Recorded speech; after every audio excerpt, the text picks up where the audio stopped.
All right. Good afternoon. We're going to call to order today's Ogden Valley City Work Session.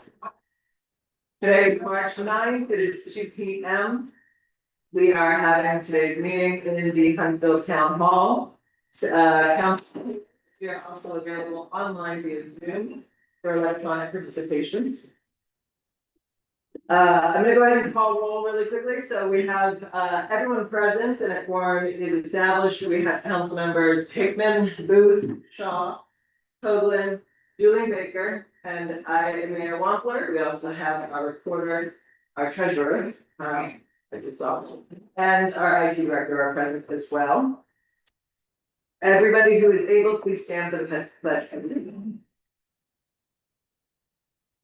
I pledge allegiance to the flag of the United States of America and to the republic for which it stands, one nation, under God, indivisible, with liberty and justice for all. We will now have a moment of silence.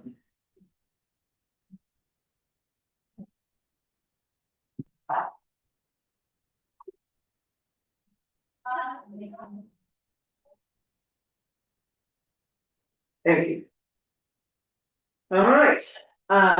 So first up on the agenda, as always, with our planning update, this is kind of very narrowly focused on an update working towards adopting our general plan, our map and land use laws, and therefore ending moratorium. Following that directly, we have a discussion and training with both our attorney Corbin Gordon and our city planner Brian Carver. So I feel like they might roll a little bit into each other. Let's go ahead and get started with the planning update.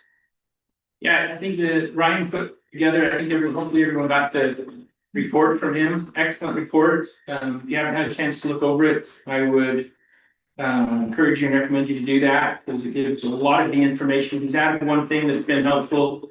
I believe Don requested this kind of a Gantt chart schedule for it, that goes through everything. I'm happy, or since Brian is on the call, I'm sure he would be happy to answer any specific questions in regards to the report. And before he does that, a few specific things to just point out as far as in the key highlights of the week. One of those being that chart in the back. The other one is timeline as far as publishing the mailer that goes out. That will go out on the 10th for the hearing on the 24th. Correct, Peggy? That's what I understand. Yes. Okay, great. And then as far as any other Mailer goes out on the 10th. That's tomorrow. Sorry, not on the 10th, on the 17th. Oh. Thank you for getting that. Okay. Yeah, it'll be approved tomorrow. Yes. Go out on the 10th, but But it wouldn't go out on the 17th because it needs 10 days with residents. I think it was supposed to be going out at the end of this week. Brian, you want to jump on real quick? Yeah, that's correct. So the noticing needs to be 10 days before the hearing. The hearing is scheduled for March 24th. So the notice needs to be published by the 14th. Yeah. We're planning on having it ready on Friday the 13th, simply because the printer and the post office, well, the printer won't be open Saturday, so we'll get them to the post office Friday night. Right, so it goes out on the 13th. Right. And the day on the 13th. All right. All right, would you do me a really quick favor and just from since sort of anyone in the audience or anyone online that wanted to get this update, if you could just put the highlights of Brian's report, since that's not public information. I basically he just hit what I think tomorrow meeting is going to be, and then exactly what you just said already. Then you could just touch on tomorrow's meeting with their. It's in the meeting or in that report. Yeah, I mean, I'm not sure where specifically. There's a lot of items on here, Janet. But Brian, if you're on and you're ready, you had put in your report that the planning commission is meeting tomorrow and they're going over what. Yeah, that's correct. The plan for tomorrow's meeting is to finalize language for the general plan Yeah. for adoption or for recommendation to the public hearing. We're looking at the zoning map, proposed changes to the zoning map to be sent to a public hearing. We've also reviewed zoning ordinance language for the FR3 zone that we believe is ready to proceed to public hearing. We're also hoping that by the end of tomorrow night's meeting, we will have approved language for the AV3 zone, the FV3 zone, and the G for gravel zone and form-based zone. We might also be able to address the residential manufactured housing RMH16 zone. So that's kind of our target for tomorrow night to get those passed and ready to proceed to public hearing. In the case of gravel and form base and possibly the manufactured housing, the recommendation would be to eliminate those from the city code and rezone the properties to their previous recorded land uses. But that'll be part of the discussion. So. Thank you. And then another item, are you going to follow up on that? I just wanted to make sure that that was out to the public. Another item that has come up this last week in discussions as far as some of these important decisions that are being made on zoning, on the general plan and so forth, is the example that we've had kind of set with this through Weaver County and the desire of the planning commission to be making these decisions based off of the recommendations and the leadership of Brian, but also at the same time having a legal counsel there to help with making some of these decisions. And as we've looked at this and seen the example that's been set through where what we've learned from, and just to be very specific with that, when you go down to the Weaver County one with things like this, they've got both the planners there and also the legal side there. And it's been expressed to us from the planning commission that they would like to have a legal counsel at these meetings when they're doing these. And a legal counsel with land use Yes, knowledge yes, thank you. that can address the specific concerns that they have that come up in the meeting, and they have them at the meetings. Like Jeff mentioned. Yes. Okay. I think that that's definitely something that we can and should discuss. Is there anything else for the planning update? For that, because then we've got Corbin. Corbin has a hard out at 2:30, which is fine for the way that I've timed this, but if we're ready to move into discussion, that can also be part of that discussion. Good, Yeah. before the being on, we want to have that. Exactly, yeah. Yeah, well, John, did you have a question? I can either ask it now or when we go to the next one. I have some questions of the table at the back, which I'm real thrilled to see. Just some of the content in it, and I can ask it now or later. Okay, yes, ma'am. Yeah. Let's go to the available now. Okay. Yes. Okay, great. It sounds like we are gonna move forward to the next agenda item, which is a training and discussion point between the city council, our city attorney, Corbin Gordon, and our city planner, Brian Parker. Who would like to lead this off? I think, Don, you're actually the one that requested this. Did you want to start with a specific question and get the ball rolling? Yeah, I didn't ask for training per se, but I did, Yeah. Sorry, let me rephrase. I actually added the word training, and that was because in a discussion that I was having with Councilmember Booth and Councilmember Dylan Baker, we were having a discussion and there was some request for greater clarification on the specific topic of the two bodies being separate public bodies and whether or not it's appropriate and to what extent the communication back and forth between them, direct communication. So Corbin, if you could actually, that was what I was gonna go into the training part of it if you want. Yeah, so if you wanted to touch base, I know that Councilmember Booth had said that he would like, and I think it's actually a general discussion point amongst other council members, further clarification on what we are allowed to do in communication between the two bodies. Yeah, sure. So let me walk through.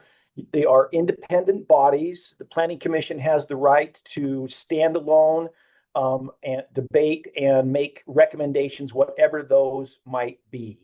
So any, I think, attempt from the city council to try to direct or influence that probably isn't appropriate. With that said, like, for example, the last time that we met in agenda prep, it was clear that there had been a lot of work that had been done by some of the, the mayor and some other people. There were some versions of code and a few things.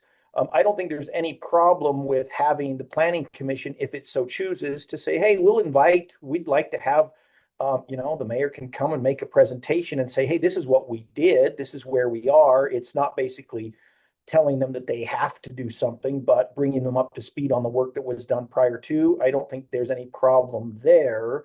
It's just that you can't dictate to them. They are their own body, if that makes sense. And for everybody's comfort level, I know there's concern about, are we aware of deadlines? Are we going to be able to get this done before the moratorium is done? We went through extensively this last week and outlined timeframes. And Brian, it sounds like you've put all of that in a report. I haven't seen that, but that's awesome. And we had a drop dead date, if I remember, of, was it April 15th or May 15th? I think the one that Brian sent out is actually June 2nd. Or unless I read it wrong, it was dropped dead date for. Or maybe it was June 2nd.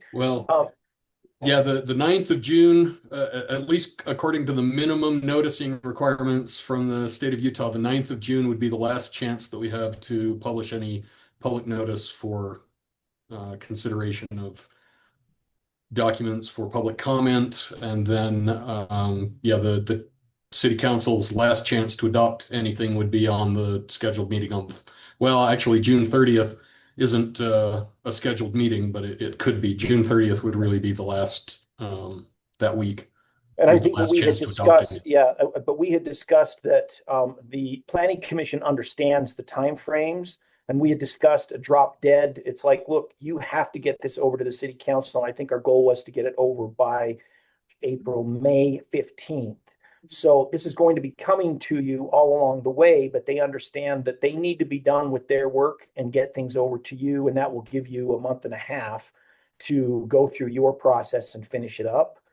And so we're very aware of the fact that we do have a hard deadline, and we meet with them once a week in agenda prep, going through and making sure, we're getting the things on the agenda that we need to. So I want to make sure that you all understand that. And I don't have any problem. I have not been asked to participate in their meetings. I'm more than happy to do so. If that's something that you want me to do, I'm happy to be there and to give counsel as needed. Real quick on that, I think that Brian's done a good job of putting the adopt period on this chart, which we can share with you, Mayor, if you'd like. And so all of those fall before that. I think you said May 15th, other than 4 of those, and those are May 9th that he has on here.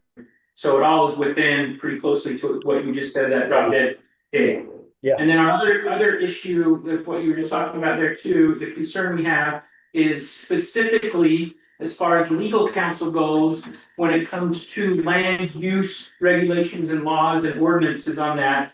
If I'm asking this is if I don't know the best wording to do it, but if you are, I have the expertise to do that.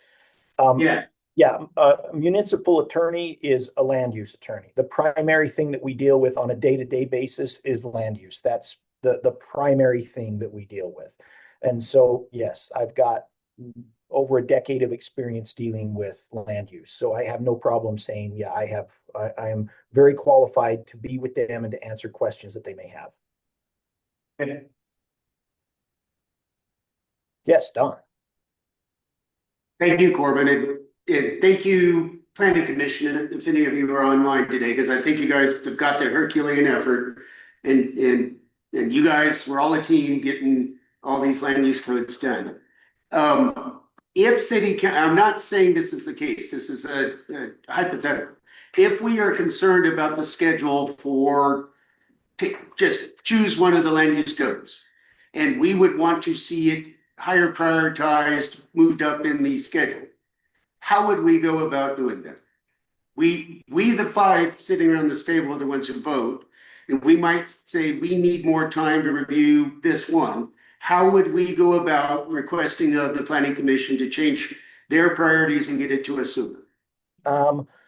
Probably could say, look, give that information to the mayor, have the mayor communicate it to the chair, with an understanding that it's like you're not giving a directive, you're asking for an accommodation.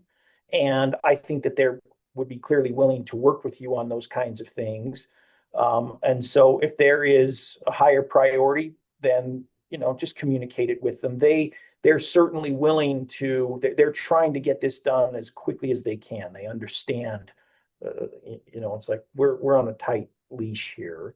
And the other thing is there's nothing wrong with you attending those meetings. So if there's concern about it's going to take the city council a long time to go through whatever they finish up, one way to shorten that runway is go and listen to what they're going to do so you're aware of what the recommendation is as soon as it's made, so that you can start reviewing and thinking about it and hit the ground running when you get into your meeting. Go ahead. Sure, I have one general law question on this and a couple of specifics on what's at issue and happening here in Ogden Valley.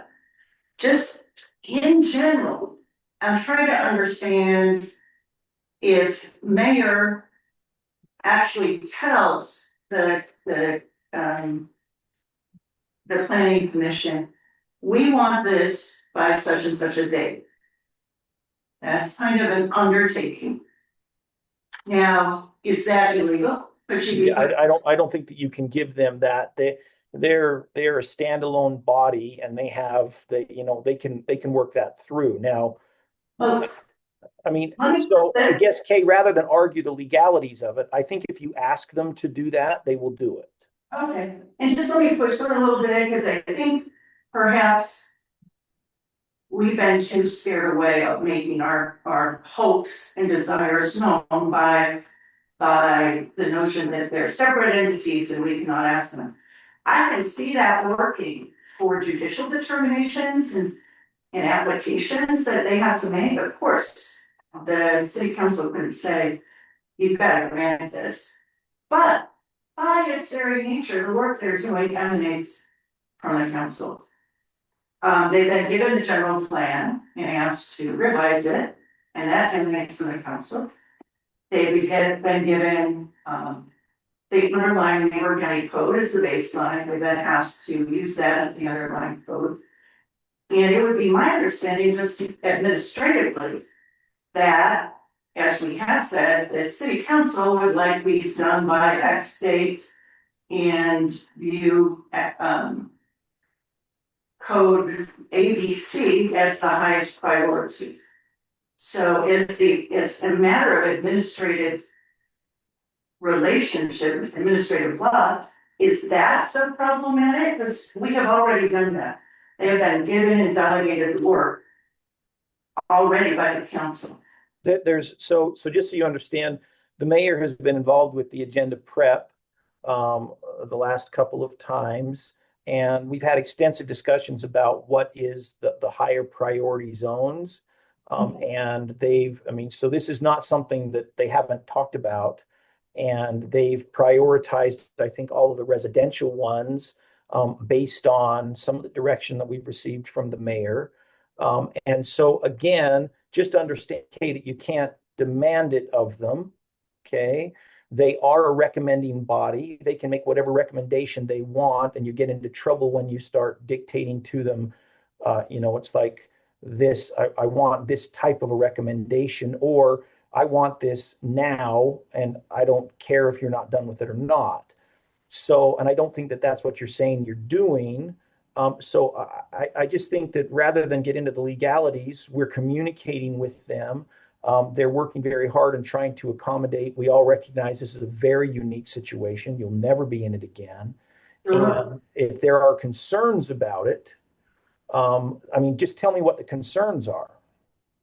Okay, I wanted to be clear that the communications are appropriate and allowable for mayor to speak with the council, with the chair, excuse me, to speak with the planning commission, the chair of the planning commission. And let the council's thoughts be known, and concerns be known. Yeah, but the mayor cannot dictate to the chair. That would be like the chair of the planning commission coming and dictating to the mayor what's going to be on their agenda. It's an advisory organization, but in terms of the administration, what is the work to be done? By what time?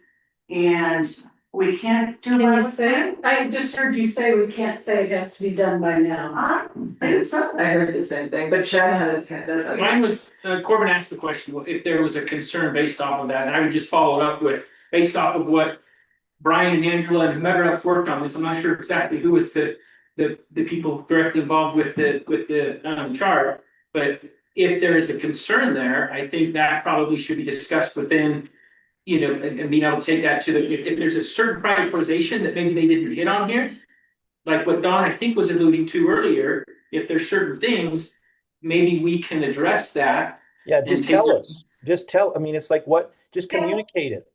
I mean, yeah. What are the highest priorities? I thought that we had understood what the priorities were. If we're not, you're not going to get pushback from the planning commission. They're trying to move this stuff through as quickly as they possibly can. Okay, and let's follow up with that though. If you look at this, by April 7th, everything is being considered. So I don't know how to, your priorities is all being considered by April 7th. I'm not sure that it is. I didn't see. When we that. finally get to my question, I'm not sure it's all there. Yeah, I just wanna follow up, I wanna make sure we have a path in communication. Well, And it sounds as though we do, that's my baseline there's this concern. whole set of codes. Is there a gap in communication and place That's for where I need to requests? specificity. Next. If there's concerns, Kay, I mean, it's like talk to the mayor. The mayor's involved in we are meeting with them once a week to do agenda prep. That And is. we're spending about an hour, every week going through exactly what the process is, what's coming up. We've done all the deadlines on all the public hearings. If there's concern, just talk to the mayor and tell us. And if it's like, and I'll talk to him in agenda prep and we'll make whatever changes that we need to make there. He's gonna be on the agenda prep going forward, as I understand it then. And. She can choose to be. All the time, yeah. She can choose to be. Okay. The second follow-up question is, let us say. Mayors or one of us who attended Weaver County Planning Commission meetings. Is in the audience and we know something is. Factually incorrect. Or have helpful background information historically. Is it improper to speak up in commission then? With a factual issue, it's almost like a point of clarification. It would be similar, just think of it the same way. Would it be appropriate for a planning commission member to come to a city council meeting and do something where they just start talking from the audience? Remember that you are not on the commission. You're an observer. And so by the pleasure of the planning commission chair, if you asked, I'm sure that she would probably say, sure. They don't want to make mistakes.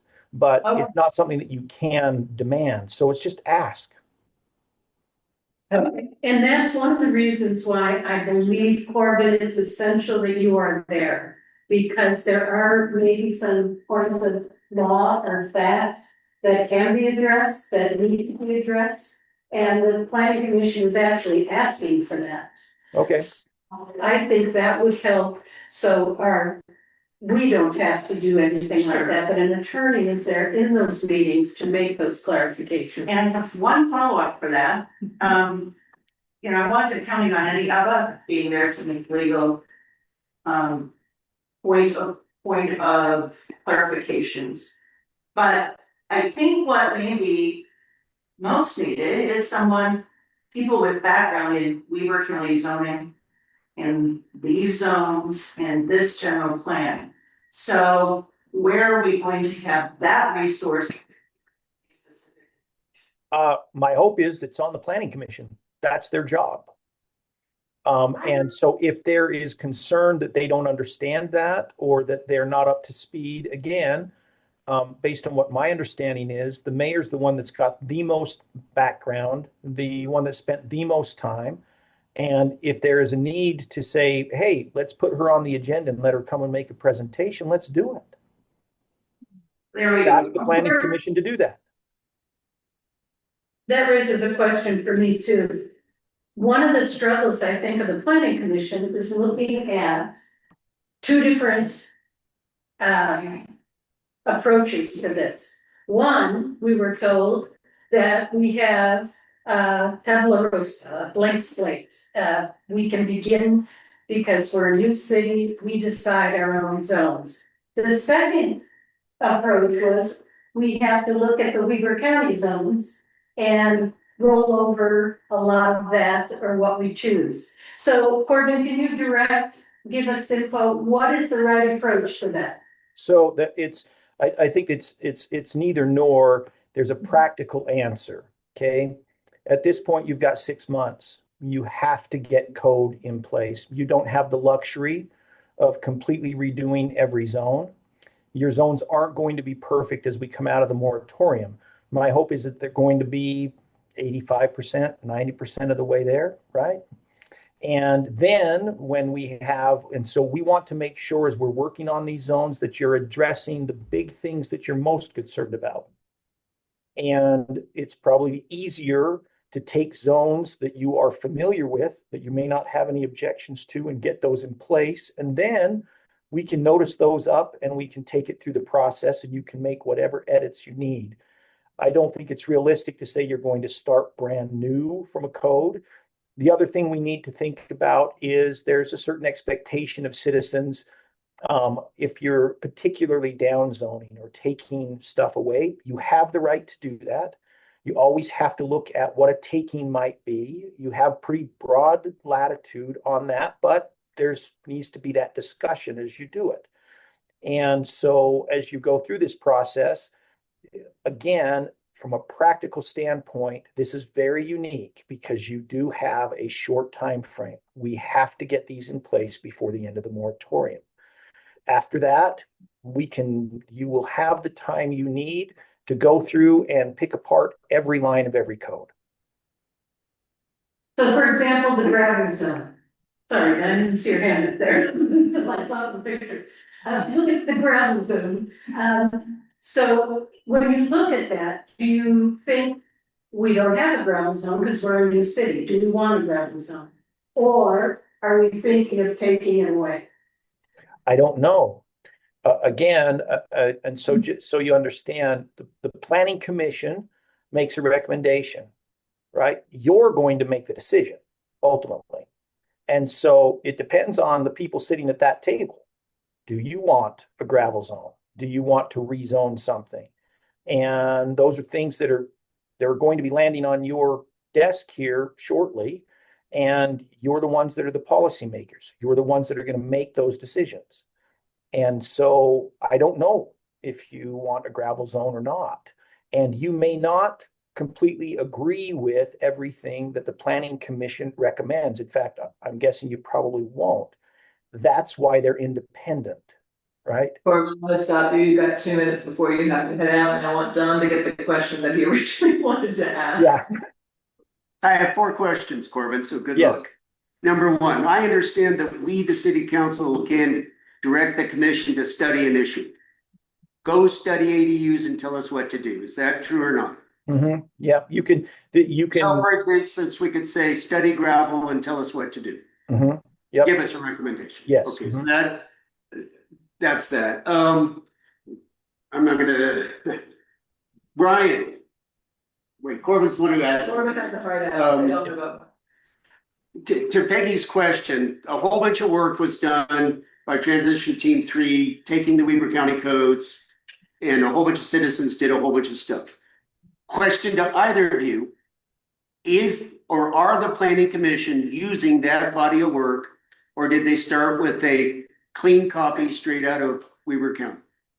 There's a body of work, Transition Team 3, with a whole bunch of work by citizens. Is that being used or not? That I do not know. Brian, you would know better as far as what the sourcing is right now. Yes, we've been referring that information to the commission for their consideration. Do you know if they're using it? Yes, they are. Okay.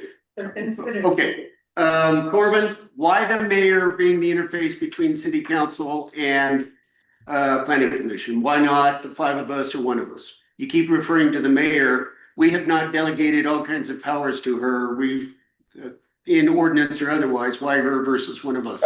I mean, I guess it's more of a practical answer as well. Again, you've got to respect them as a separate body, okay? And so working with them, but if you start interfering with them or they're getting, emails from everybody, it seems to me like from a practical standpoint, it would be better to get some direction from the council generally than 5 different council members that may all have different ideas about what's going to happen. I don't disagree with you, but you mentioned the mayor. It could be Peggy, it could be Chad, it could be me. Yeah, I mean, if somebody, I just think that there needs to be Not by position, you're just suggesting a point of contact versus yes, five. yes. Okay. Mhm. Thank you. I have a quick question. Is it permissible if you have a joint meeting between council and commission? If we find that in a time crunch that would serve us both very well? I'll look into, we might be able to do a joint work session. That may be something that we can do. It's just difficult because it's again, they have the right to deliberate and make whatever recommendations they want, and then you get the chance to do whatever you want. You're not beholden to them, but they're not beholden to you either. Corbin, will we see you tomorrow at the planning commission meeting? Yes, I will be there. Yes. What time? Remind me, is it a 6 o'clock or a 3 o'clock? What time is it? Tomorrow it's at 6. All right. Yes, I will be there. I will jump on. Do you want me there in person, or I can jump on and do like we're doing right now? I think Zoom is appropriate. Okay, very good. I'll But be then there. I will check with them going forward, but I think for tomorrow, at such short notice, I think Zoom is great, and then we'll go forward from there. Okay, sounds good. I will do so. Any Thank other you. questions, guys? You're working very hard, and so, Not on this, but you have emails related to impact fees, which we're Yes. talking about later in our working session. So I've got that stand by pulled for up. that. I'll take a look at that. Yes. Yep. Thank you very much. Brian, are you staying on? I hope so, because I have a question of Brian that I deferred. Thank you. Yes, I'm still here. Brian, I love your table. Thank you very much. Thank you. There are other codes in the Weaver County codes, dark sky, ADU, short-term rentals, et cetera, et cetera. Are the building standards, things like that. So under standards, second row to the bottom, is that a generic for all those other ones? Yes, that's correct. Yeah, all 22 of those different standards that address outdoor lighting and accessory dwelling units and short-term rentals and So natural areas, yeah, all of that is in there. So I would ask you, and I realize the table gets bigger, but I would ask you to actually separate them all out. Some of them are politically charged, some of them are just, yeah, let's have a building standard. Separate, I'm asking you to get with Nate Smith, make sure that Nate's involved with the building code. I'm told that we need updated building codes. If that's true, we need to get ahead of that and get our engineers or whoever working with you guys working with the planning commission to make sure we've got updated building codes. I don't know this to be the case. It's the fire mitigation. No, I'm talking building codes, actual IDS building codes, International Building Standard It's Codes. also the fire. We'll totally different. And Nate will have a tranche of storm drain related ordinances that may or may not be in this first hack. So just make sure you're talking with him about the sum total stuff coming out of engineering. There will be ordinances that we have to have in place for our MS4 permit. I understand that, but I also want to make sure that what we were talking about before, I'm putting the priority items on first, and that not I was not asking him to prioritize it. I was asking him, necessarily a priority. I was asking him to get with Nate and make sure that he's synced up with Nate on all these other things that have to eventually get into the code. I don't know where they are in the priority. He and the planning commission need to figure out if they have to be prioritized. But all those building standards have to be adopted. So I wish to see soup to nuts all of them, so I know what's coming next. So basically what I'm hearing though is, so Brian, in looking at this chart, you have separated out what is typically in the Weaver County Code under zoning, you've listed everything out separately, but the other chapters, the admin, general subdivision standards and signs, those you've kept as a chapter conglomerate. And I believe what I just heard was Don said, please separate out all of them, regardless of the way you did for zoning, so you can even do a little chapter of like C and then do maybe 3C, R15. And then, subdivision, however you want to label it, but then, and then list out the various items underneath it. That's what I'm hearing. What I wish is to see everything that is gonna come to us as an individual thing for us to look at. An individual chapter. Whatever the term of art is. But so that we, one, know when and where we're gonna see them, and we two can get an estimate of the workload that we're gonna face in April. So that's what I'm asking for. And I'm sure Brian can do this. It's just adding rows to his chart. Does that make sense, Brian? Yes, I'll break that out into more detail on those individual design standards. I believe the signs and subdivisions can be considered holistically. It's one thing. Yeah. It's its own chapter, but it's literally one item in that chapter, which is I'll give all the signs. Yeah. And are you or Corbin, and Corbin's no longer on the phone, tracking for us what we would need to change in our municipal code, if anything, as we're proceeding to adopt land use codes as they come to us? I've been trying to keep track of references to other elements within the municipal code. There's not really a whole lot in there other than some of the enforcement code and nuisance ordinance language. So we are making sure that we're keeping our references clean and up to date. Yeah.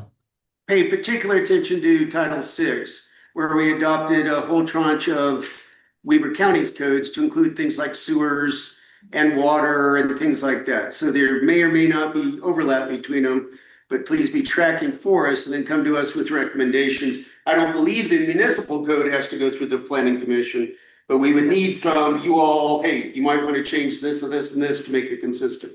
Yeah. You're correct that none of that municipal code needs to go through the commission, but we do need to make sure that all the pointers are going the right way. Thank you.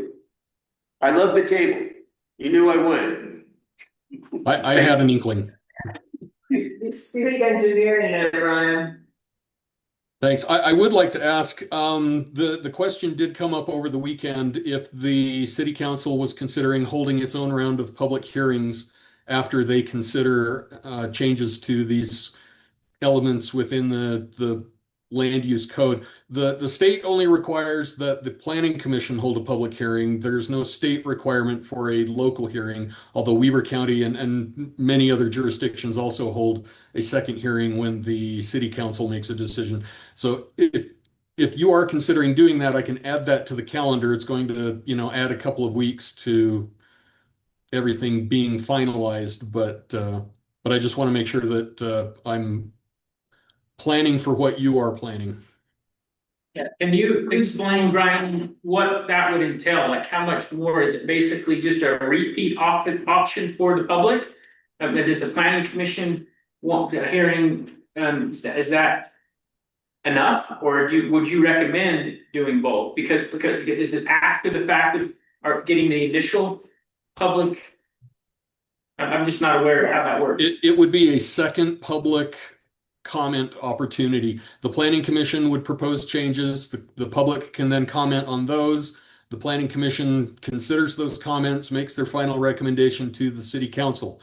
The city council could consider making changes, and then at that point, under state code, if you are comfortable with your language after considering and revising what the planning commission presents you, you can adopt it right there. However, many communities also provide a second public comment opportunity with a hearing after the city council has made changes, and then you can hear that second round of comment and then adjust your language accordingly before adopting it.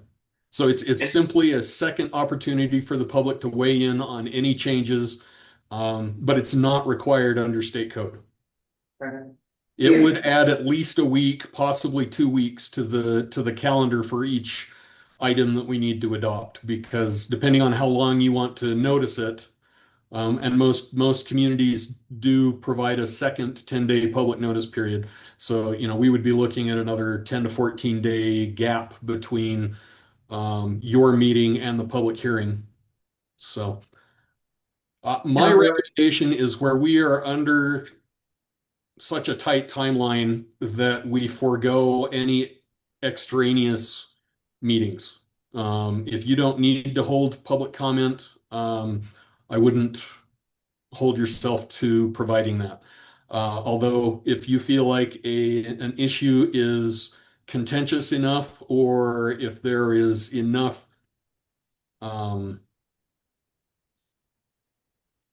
if there's just enough noise going on from the public that you feel like you need to have a second opportunity to gather more information, you're welcome to do so. I just wanted you to be cognizant of how that would affect our overall timeline. Councilmember Shaw.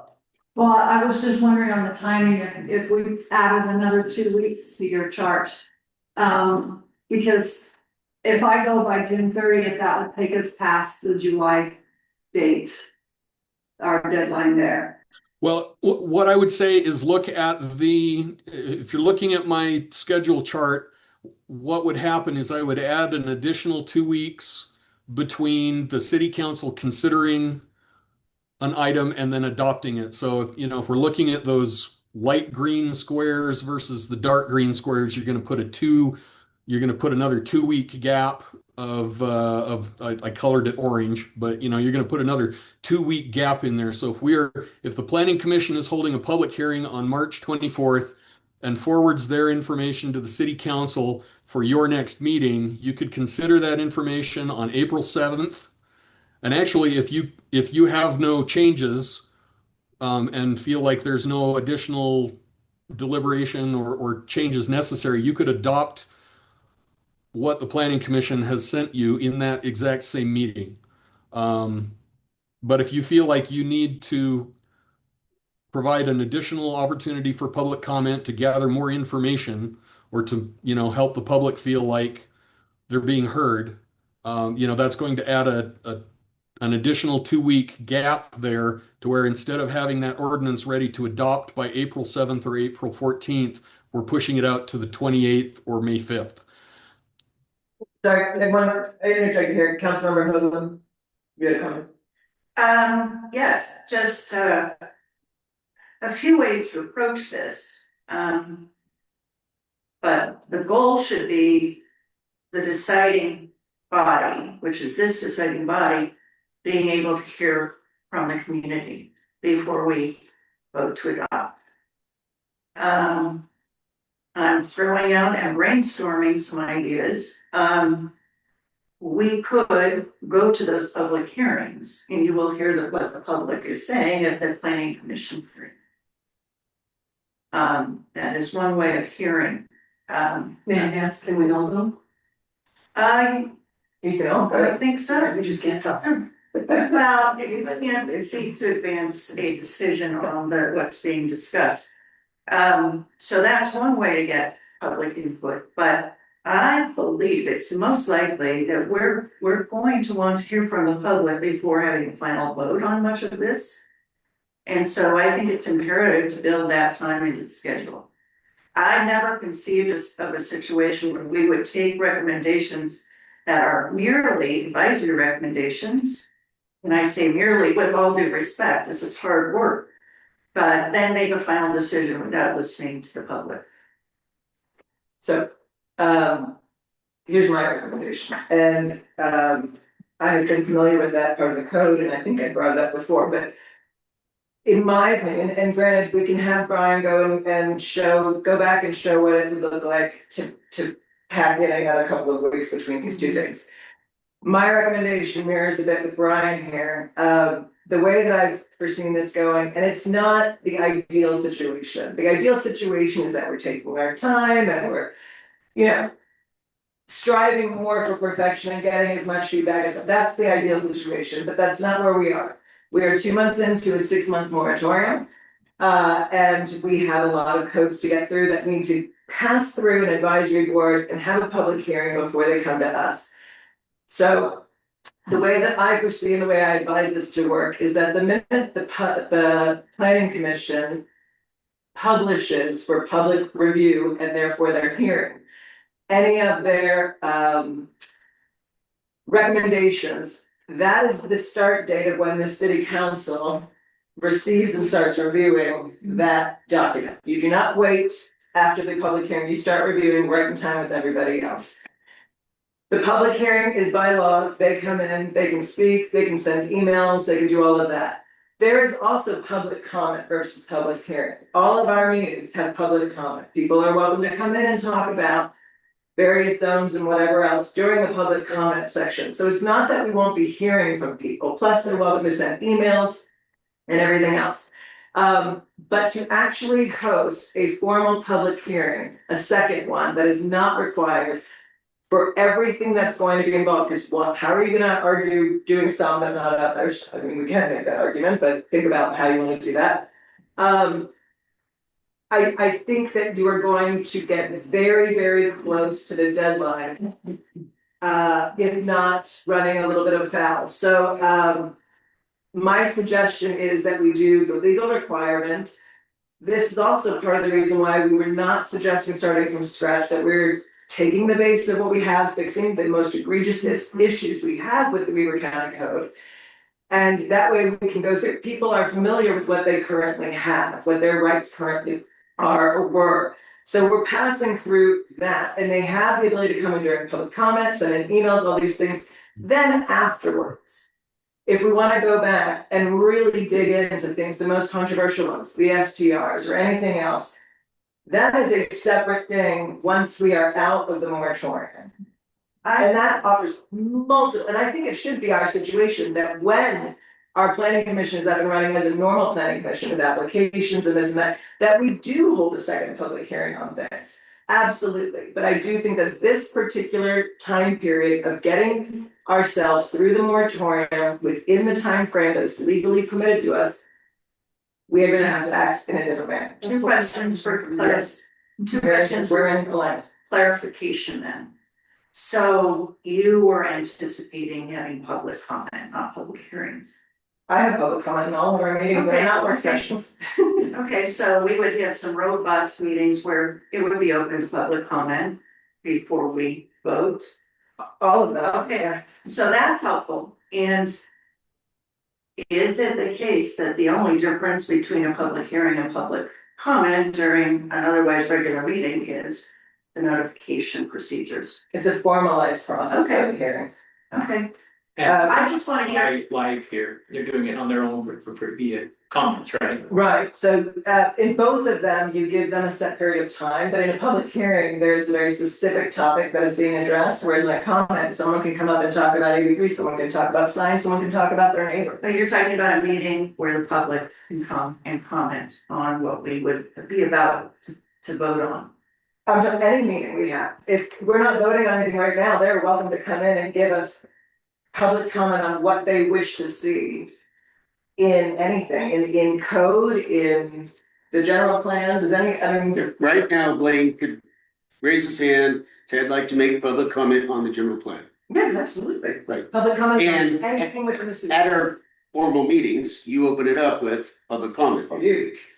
So the opportunity exists. And email is always Anything. available, you're not limited to 2 minutes in email. So are you talking about just having the same general communication vehicles that people have now on the subject serve as the public comment before we adopt the general plan and planning code? For our city council, that is my recommendation to be able to meet the deadline. And that there would not be a dedicated public comment period? Other than the planning This commission. time. Not during, pardon me, this time. I mean, during the moratorium. Yes. What the mayor suggested is not having a 10-day public comment period. Right. But you Just suggest 10-day notice For a with a public hearing. public hearing. Public comment will be available. Right, you can publicly comment right now. Anybody can send us an email right now. That's great. Would it be, perhaps more transparent to say, we are having a vote on these code provisions or on the general plan on this date. Doesn't that go out in notification? Yes, but listen to the book, and it's actually and we will be entertaining public comment as normal for a meeting on those and any other topics people want to talk about. I just don't want to get us, and I don't want to be in a position where people are saying, oh, I didn't know that they were not going to hold some kind of public meeting or public comment period before they adopt I something. think people are gonna say that no matter what. Well, it's not a matter People say that, of, we put things in a paper, put them online, put them in, people go, I never knew. that doesn't say we shouldn't try to inform other, Absolutely, yeah. we can. We want to be first, Well, I'm just having a hard time seeing the difference, Kay, because that is on the public notice, isn't it? It's all right. No, well, It it's says not on the comment, doesn't it say? It always is, it always is, but it's not generally discussed that, oh, we're going to vote on this topic and we would like to entertain any public comments about this particular topic. Plus the standard in other settings, I think mayor is different. It's usually public comment about things not on the agenda.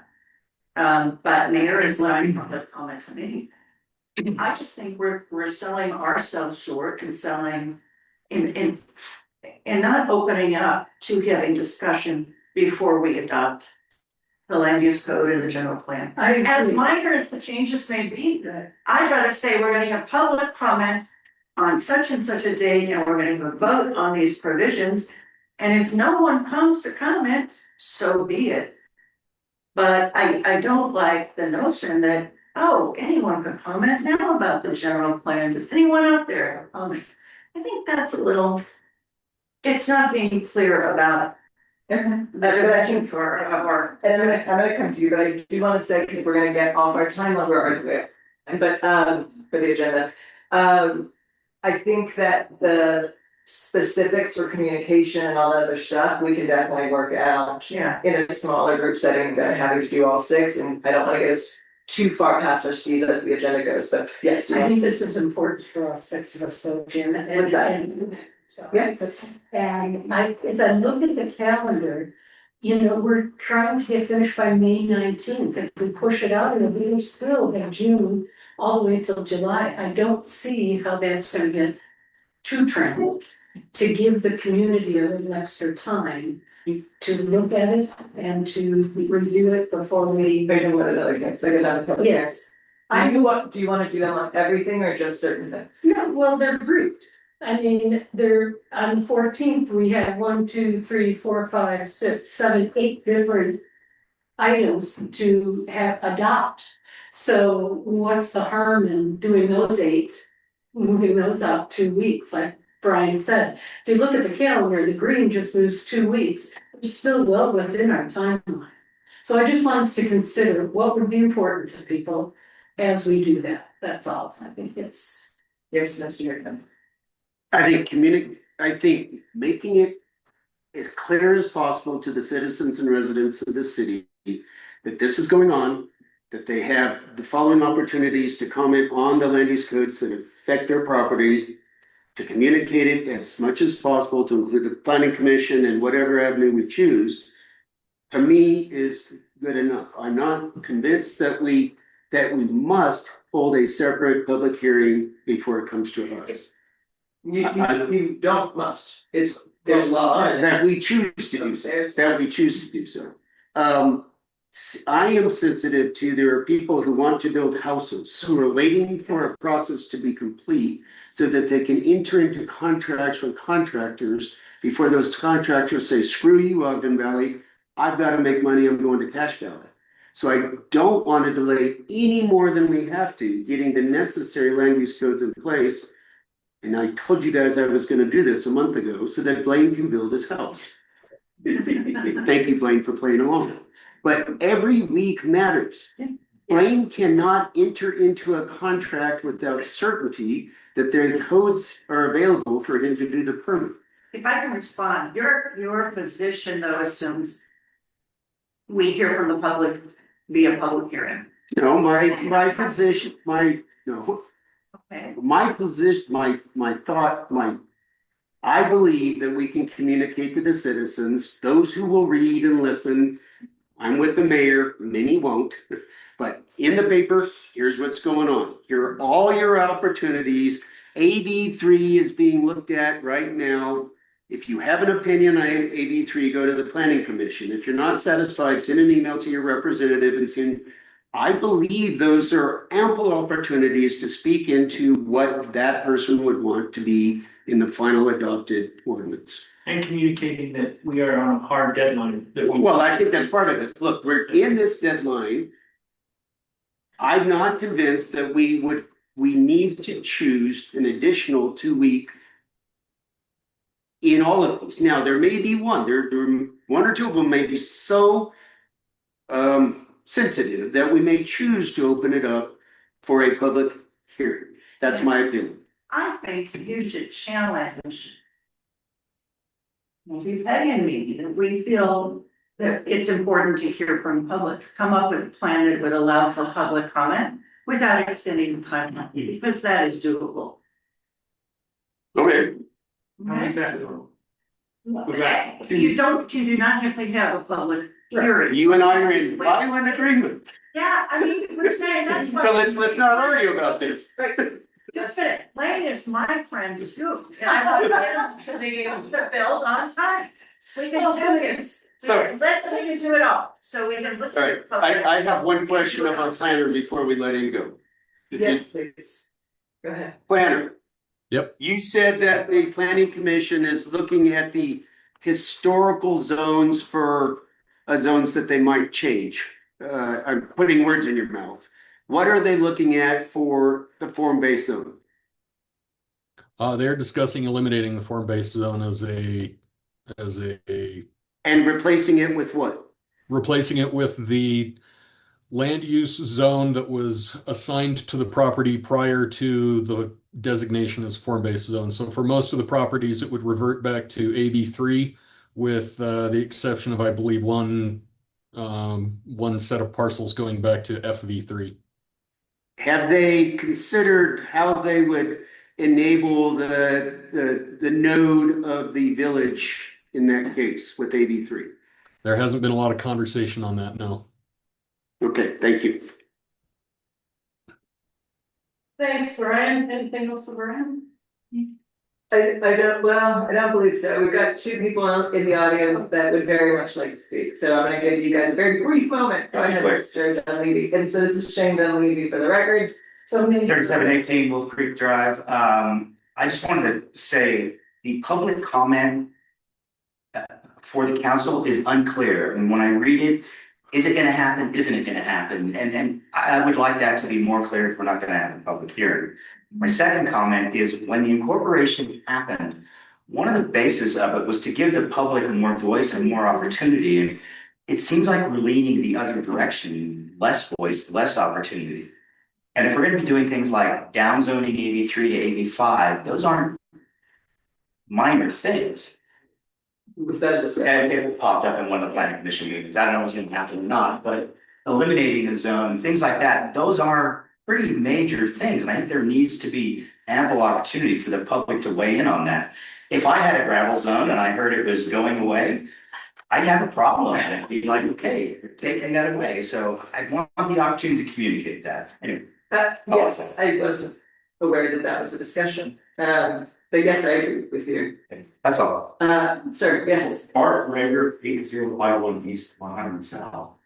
I totally agree. I have ample opportunity to comment, email, everything. I love it. But what my concern is that the first thing you throw out is the public hearing. We have a master schedule of all this time. We're watching the planning commission wasting a lot of time as taxpayers, and you're gonna throw out our public hearing to make up for it. I don't like it.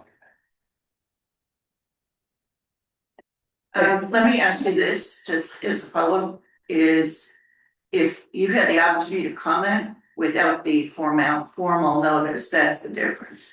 the formality of the notice of a public hearing, but you still had opportunity in a public meeting to comment.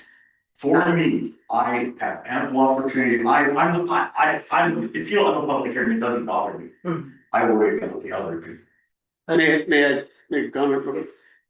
There's no proposal to throw out the planning commission's public hearing.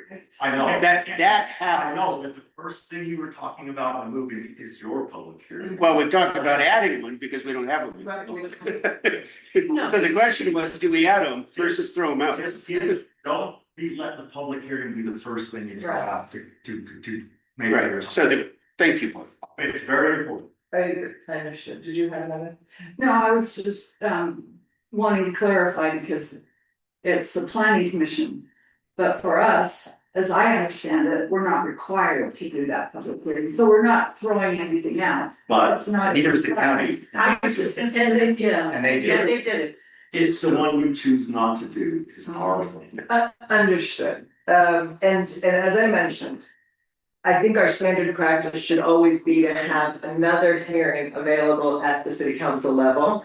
This is a very particular moment in time. But that doesn't mean that we can't do it. It was just, that was my recommendation. I was not familiar with such grandiose changes being in discussion, so Brian, we're gonna discuss that at another time, if that's all right with you. What one was that? Jane, I didn't understand. Downzoning people and various things, but not. Eighty-three. To 85.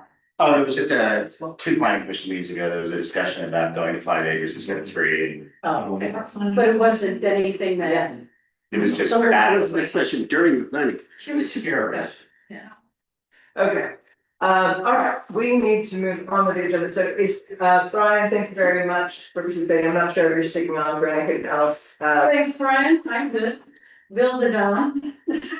Thank you. Speaking It's all the same money, Peggy. Speaking of that, then please understand that if your planning meetings are 2 hours, that's $500 per meeting with Brian attending. Just filling it into your budget. Well. Let's have a conversation about that. I think it's essential that we have the right staff at the right time, including those that charge $275 or $200 an hour to inform us on the decisions we have to make. And let's not be penny wise and pound foolish. Yes, they cost a lot, but we are in the most important decisions we're going to make for this city over the next 3 months. Let's make sure we keep having the right people here at the right time. And I agree, and that's why I asked for Corbin to attend the planning commission meeting, so I'm on the same page with you there. That was kind of a joke that I said, Bill, you, but I do think that we have to be clear on budgets and finance, because I'm trying to manage a budget, just like you were trying to manage your attorney budget. And I don't want to overstep and ask Corbin without. Oh, it doesn't go to my budget, it goes to the planning costs. If he comes to us, yes, but I'm saying Yes. outside of that, just an email or call. My point was getting lost here. I have him coding when he works for planning to your budget. Right, so that's why I'm coding when somebody does the invite, it's important to do that, so others can keep their budget straight, is all I'm saying, because if we keep asking people to join. Oh, I see what you're saying, because Don invited Brian. Right. Okay, got it. I was. So ask Bill, I suggested, code. we do, but fine, charge it to engineering. We're gonna move, I think That's that's, the conversation I'd like to have.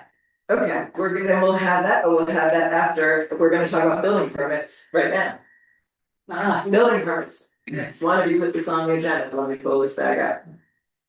Anyone wanna cop to it before I have to pull it up? Well, I think a couple of us have talked about it, It was but specifically Don told. has some immediate things he's What done. I suggest we do is immediately begin to decide how we go about bringing organic to Ogden Valley City, the building permit and inspection process. In-house.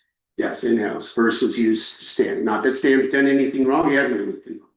We're leaving money on the table because of the way that the fee structure will eventually be created. We're gonna come out of a moratorium at some point, after hearings or not, we'll start voting on stuff, and a whole bunch of people are gonna wanna have a whole bunch of building permits.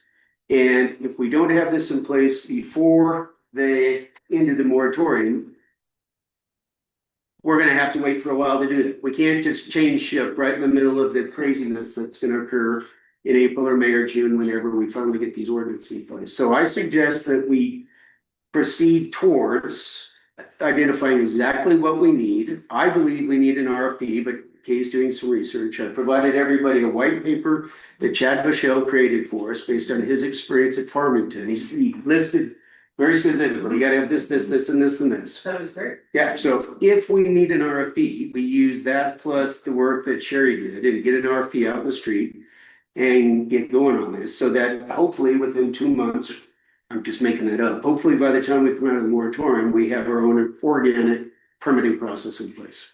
Can I chime in? Before that though, Dan, we'll have a rolling schedule of zones being permitted, as I understand this. So as soon as one zone is being Has been approved, adopted. thank you for the right language, has been adopted, we can start with building permits. So I don't see this as a moratorium ender, I see it as in between, we can start So having. if we adopt AB three, then voting for city council, then AB three can start asking for. All right, so let's not get lost on the timing of us voting for approved zones. Let's focus on bringing in-house permitting and inspection. It affects planning. Sure, I would like it 2 weeks from now. I don't think we can have it 2 weeks from now. So my proposal is some of us take the lead and get this done. It can be me, Kay, Peggy. I'm pretty busy and a bunch of stuff, but I'll jump in and do it. But we've got a draft proposal, we have a draft RFP, and we have a white paper. I'm speaking from the financial seat, we need the money in-house. And with all deliberate speed, we should proceed with this. And just talked with Sherry, our external finance person today. She's working at the office today. And we talked about the pros and cons, RFP or no, looking online for these state approved contractors. And they have a number of different lists, which makes it kind of hard, but RFPs, we will get a broader solicitation, we will get broader responses, so RFP is a good process, realize it will be a little bit more lengthy and formal. So I would suggest that 2 of us raise our hands, and I'm not volunteering for this. You guys are in charge of permitting, not mine. I know I'm stepping a little bit into your teacups, and I don't mean to. We've got to get this thing in place. So I'll lend a hand. I can take a lead position if you guys want me to. If they exist on the state approved contractor list, let's just name somebody. Building X is there and there's more than one, and instead of an RFP, we would reach out to them and say, come and present your case. And that's how we'd go about doing it. The procurement's okay with that? Well, it's gotta be within our policy, whatever the policy is. Yes, but you do not have to do, as I understand it, I will check an RFP if someone is already on the approved contract list. If we have a lot of folks, as we've been interviewing code enforcement people, and we've had a lot of people that we've learned about that do this service, building permits and inspections, those are the 2 pieces that they do. In addition, they do code enforcement, that's how we talk to them, but we've learned about a couple of companies through this that we've had. The one I presented at one work session does it Okay. for, so I think it could be done quicker than the RFP process. Well, if they're not on the state list, by our procurement policy, we have to do an We RFP. may have to, Yeah, it Well, does. let's do the state list and interview those folks. we will look, But needs, Why are offline you not- discussion. no, just because that was brought up, it was brought up, whether or not the companies are there for this particular type of business is the question. If they Yeah. are, then we're looking there. That was brought up. I have one ancillary issue, Yes. government budgetary issue. We need to look at licensing iWorks, which is the standard software. So whoever, 1 or 2 of us is in charge of this thing needs to go do all these things and come back with here's how we're gonna do it. Yes. The other thing that is part of this is determining the fee schedule. if we need to do a formal fee study, then we're gonna need to get that going. So we need to be told definitively by council or somebody, yes, you do or no, you don't. If so, then we've got to go down a process. If no, we'll figure out how to come up with our fee schedule. So what I'm hearing is we need 2 hands raised, is that what I'm hearing? Yes, well, it could be one hand, but Are you, I'm willing to help Would you guys. somebody like to head this up? Building. Peggy, who's in charge of permit? One of you two. Planning. Do one of you, I well, think it's on Chad's list. I'm not trying to pin it, or you got the headspace to do it, if you want somebody else to do. Well, yeah, if you're willing to take the lead on it. Building comes under, Councilmember. I'll help you with the finance and software licensing and everything. Okay. Peggy, do you want to be involved? Yeah, you know. So what's happening now, because you can't have 3 council I'm members. aware of that. Okay. But we can communicate differently. Okay, what, The homework assignment is Dawn will lead, Kay is number 2, Peggy's number 3, in whatever fashion she can legally participate. I'll take 4. And Tia's fifth. Well, Tia, you're gonna be interested in this, because the platform's gonna have to support business. Right. I would suggest, if unless it's upsets anybody, maybe if it upsets anybody, just reshuffle your names, but I would suggest a 1 to 2, period. And then if you want to discuss it with anyone else, Kay and Dawn have the homework assignment, go to the next one. thank you very much. The next thing on the agenda is city name survey. Peggy, you put this on there, but we don't have anything, No, just quick, we want to give you an update on what we're doing in the health. We have been meeting every Wednesday night at 7 o'clock, just wanted to give you an idea of the direction we're going, because we sort of changed a little bit.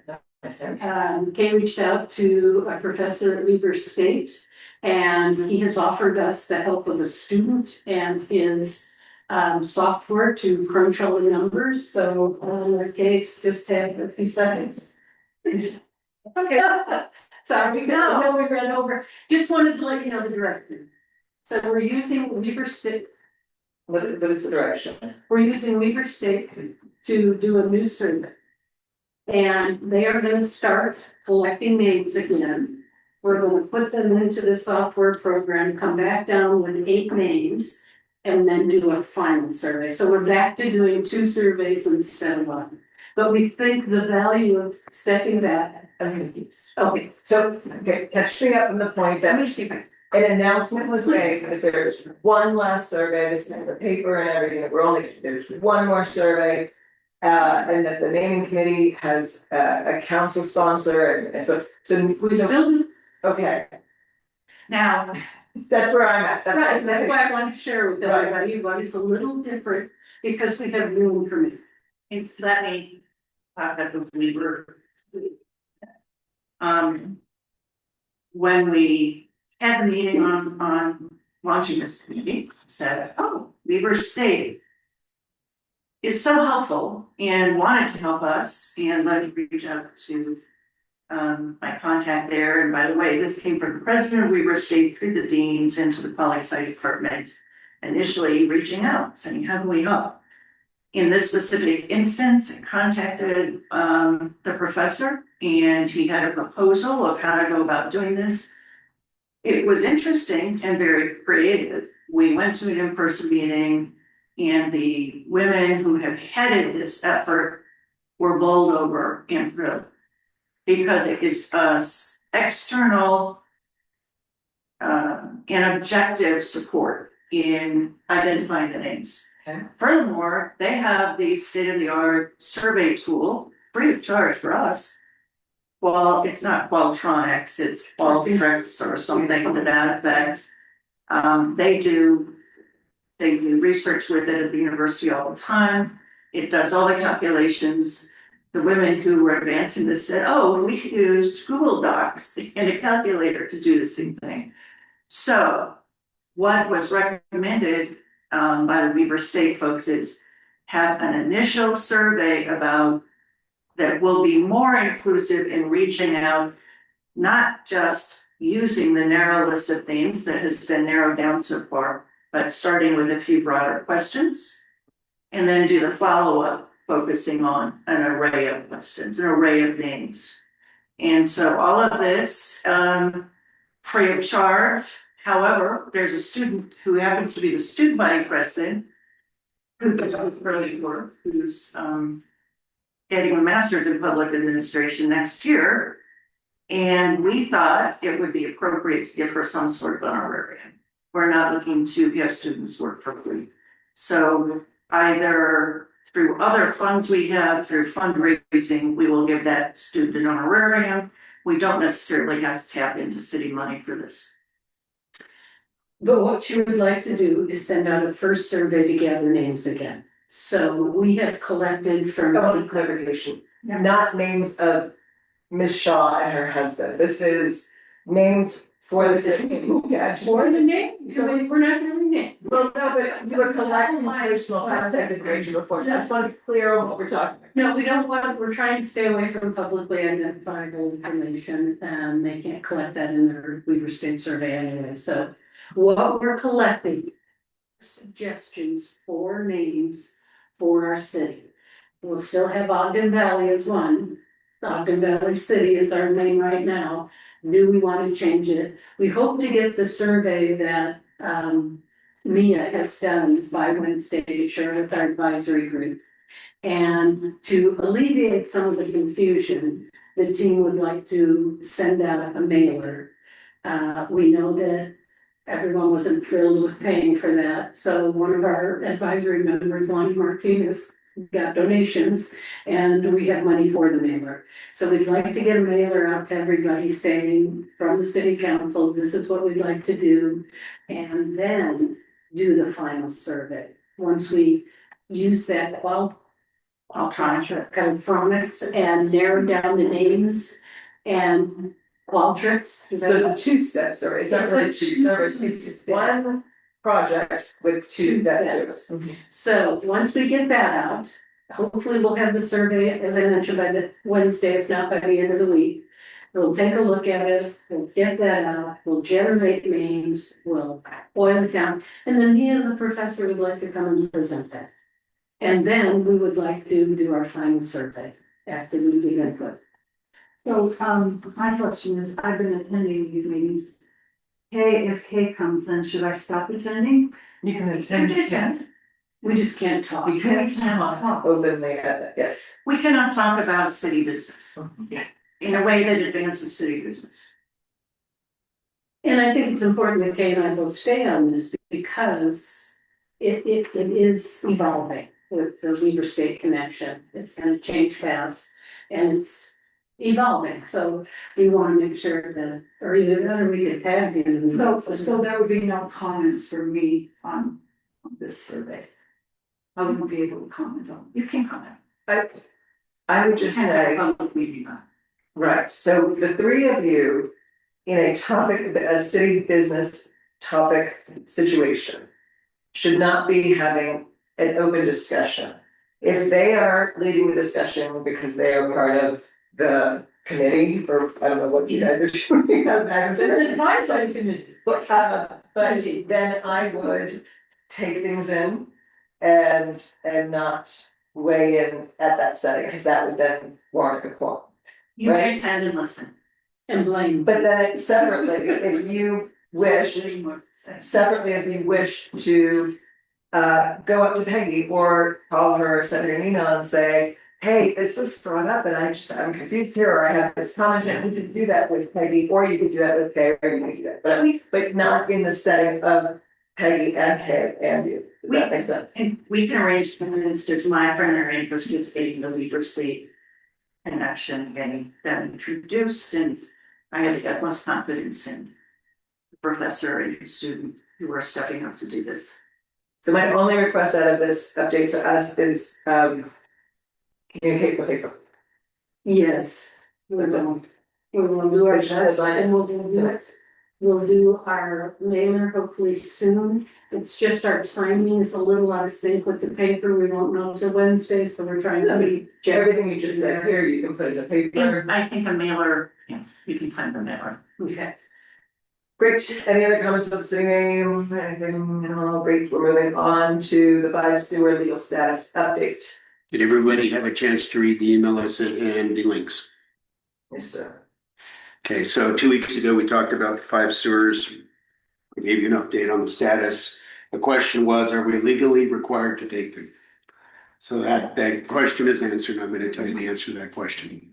So Bill Morris looked, we're not legally required by state statute to take them. The body politic is Weaver County.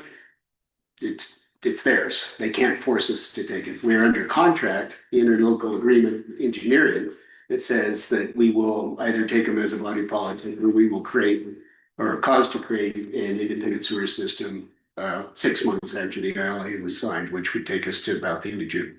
So that's the legal status. My recommendation, based on my conversation with Bill Morris, Ken was on the conversation as well, and with Nate Smith, is that we would want to control, we would not want to have Weaver County commissioners in some way controlling sewer systems in our valley.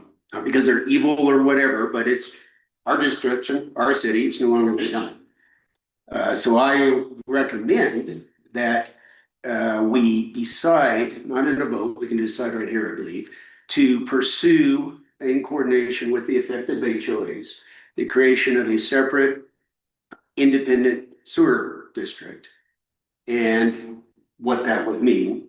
If not that, we would recommend taking the 5 and putting them into an existing separate sewer system. For example, what's known as Pine View West.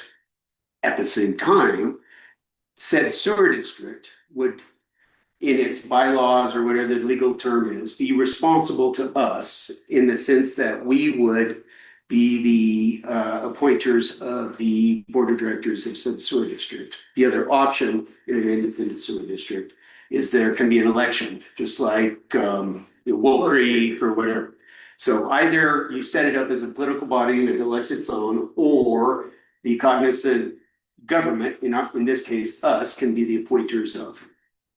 I would suggest that we would want to retain to ourselves the responsibility and the oversight of those sewer districts by coming up with a body politic that is a separate sewer district. We appoint the board of directors.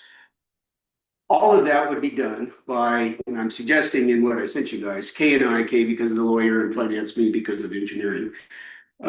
If you guys say yes, we will begin working with, we're already working with Weaver County, but we begin working with the 5 sewers, Bailey Acres and the other 4, with their HOAs and say, all right, here's what's on the table. You are this way. You're going to come in some fashion to the city. The recommended, the one that's on the table is we create a separate sewer district.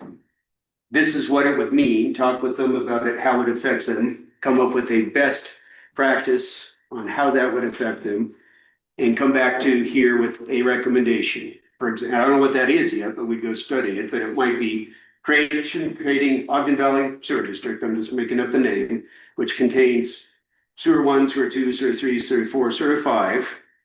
And the bylaws would look like this, and the Ogden Valley City Council would be the appointer of the board of directors.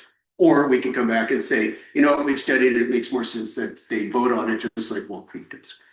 So I'm suggesting that we go forward and do that so that by the end of March or certainly by the middle of April, Kay and I with the engineering would come back and say, we talked with everybody, here's the proposal. And that is what we debate here in council and ultimately vote to create. A thing that we're going to do is we're going to talk with the county ultimately the commissioners, is there is some interest, there's some willingness, I believe, because they want the sewers to come to us. So I believe that they have equity in helping us solve this problem. And they may be interested in actually taking on the work of creating said separate sewer district. Instead of us using our attorneys, they would use their attorneys, but we would require the outcome be the same. Here, the sewer district set up, Ogden Valley City Council appoints the board. Am I making sense in that? Yes. Okay, so. A question. Okay, so my proposal on the table is you guys say, sounds good. Kay and Don go study this thing and come back to us with an actual proposal on what to do. Hopefully by the end of the month, but the way things are going now that we're also doing permitting, it might be a week or two after that.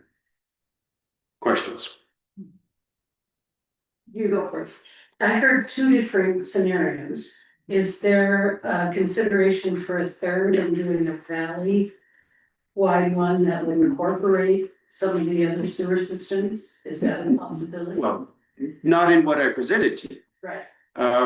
The scenarios I presented were, we could do what Weaver County is doing, Right. 5 to 5. We can create a new separate sewer district, which is my recommended option. We could go to an existing one and say, you want these 5, take them. We're gonna appoint the board. Or we could do nothing and have a legal fight with the county and say, we don't want them, it's your problem. Stay on your side of the county. Nowhere have I suggested that we do a citywide thing that would incorporate, say, Wolf Creek and Green Hills and that. I think that is a bridge way too far at this point that we create an overarching Ogden Valley City Sewer District. I put this in the first slide of what I sent you guys. At least 2 independent sewer districts are appointed, the boards are appointed by the county commissioners right now. Mountain Estates or Mountain Sewer, which is up Old Snow Basin Road. If you drive up Old Snow Basin Road, you see some ponds down on the left. That sewer district is appointed by the county. And Pine View West, which is over in your district. They're both in your district. Unknown with Nordic Valley. I'm not sure. Well, I have a question to Nordic Valley and to the commission and to Sean Wilkinson. Who appoints the board of Nordic Valley? If it's the county commission, I would suspect that Kay and I will look at these 3 and come back with also recommendation on what to do with those 3. Pine View West, Mountain Sewer, and maybe Nordic Valley. For sure, the first 2, the commissioners are appointing the board. Actually, in one of them, the commissioners are the board. And if it makes sense to us, we may come back and say, all right, there's these other 3, here's what to do with them. We may suggest put them in an independent district or something like that. That answer your question? I don't know the answer to that question. I just know they exist right now. The bridge too far, I was just wondering about, why that wouldn't be a third consideration as you talk to the sewer companies and see. I can tell you, well, I think he's just not recommending. I don't have the headspace. I don't have the headspace right now to do it. Out of curiosity, do you want to take over all the sewer districts in the valley? Personally? Yeah. Are you saying we in charge or? Do you want the city to? Okay. Yes. You do. Yes, I think that is the step we should take. I agree with that, but I'm just saying, as we do it. Why do you agree with me? You think, you are suggesting that at some point that there ought to be one sewer district in the valley? It should be on the table as an option right now. I like your 2 options. I think we should think of, I'm just tossing out there, can we think of 3 while we're doing this? I don't have the headspace to also be working with Wolf Creek and Green Hills and them to see whether or not they are different in that they are also water and sewer districts. So they're entirely different animal. Right now, just doing sewers is tractable problem for us. They're simple. There's an entire different set of issues when you also start doing, say, drinking water compliance. I'd also say we don't walk into some lawsuits in some of those districts. And I was gonna bring up, at least one of them is involved in 1 or more lawsuits right now. Yeah, I have, I'll vote, but I have 0 interest in that. We have by contract, until the end of June to have a solution in place. I don't need the headache of Wolf Creek. So let's get back to what we need to discuss, because we gotta get back into the agenda. So my understanding is you would like some sort of consensus on whether or not the 2 of you, Cleveland and Hoagland, can pursue a discussion of these 2 options to the various 5 sewer. It's more than a discussion. We will go forth, talk with the HOAs and come back with the plan. Here's the proposal. Create, I'm making this up, independent sewer district with these bylaws. Here's the process that we can debate and ultimately vote on so that we deal with these sewers in whatever the right, most applicable fashion. I just need to know what an independent sewer district would look like as opposed to bringing these, annexing these ones into an already existing district? It's the same thing. So, I'm making this up. Wolf Creek could say, we'll take them. And they would go from Wolf Creek as it is now to Wolf Creek plus the 5. And they'd all be called Wolf Creek or whatever they choose to call them. Or we create a independent sewer district, a new one, but practically they're each independent sewer districts. Does it involve like a whole new waste? No, we're talking about the we're talking about the management oversight of existing sewers. Management, maintenance. Whether it's a newly formed independent or annexed, it would not involve a new waste treatment. The entity would inherit the 5 existing sewer systems that the county is presently the body politic of and is managing. So all that stuff underground goes from County 1, 2, 3, 4, 5 to whichever, either one we create or one that wants them. Does that make sense? Do you all feel that you have a firm enough grasp on this to be able to give a specific direction to Dawn right now? Because if not, I would suggest that we bring this back for further discussion and after some more questions get answered and things like that. Does anybody have further questions? I have an observation. Well, let's see if anybody else has further questions first. I want to discuss, well, I mean, in the end, it's up to you all. We started off with, no, we are not legally required to take it. And then we moved into, here are the 2 options that we can take over and handle. So wait, Then we moved into we're contractually obligated right Let me now. Because we intervene. signed a contract. Let me intervene with the legal clarification. As a matter of law, the city is not required to assume these districts. However, in the engineering agreement, the engineering interlocal, we agreed to make them up. So that's the source of the legal obligation, unless you want to. But and then what did I put stomp after that? What did I put? Well, practically, do we want Weaver County controlling sewers in our city, or do we want to control the sewers that are presently managed by Weaver County? Do we want to control them? Right now, the county commissioners say how those 5 plus Pine View plus Mountain Sewer and maybe Nordic are managed and operated. Or do we want to create a separate sewer system or take control ourselves and run them within Loudon Valley City?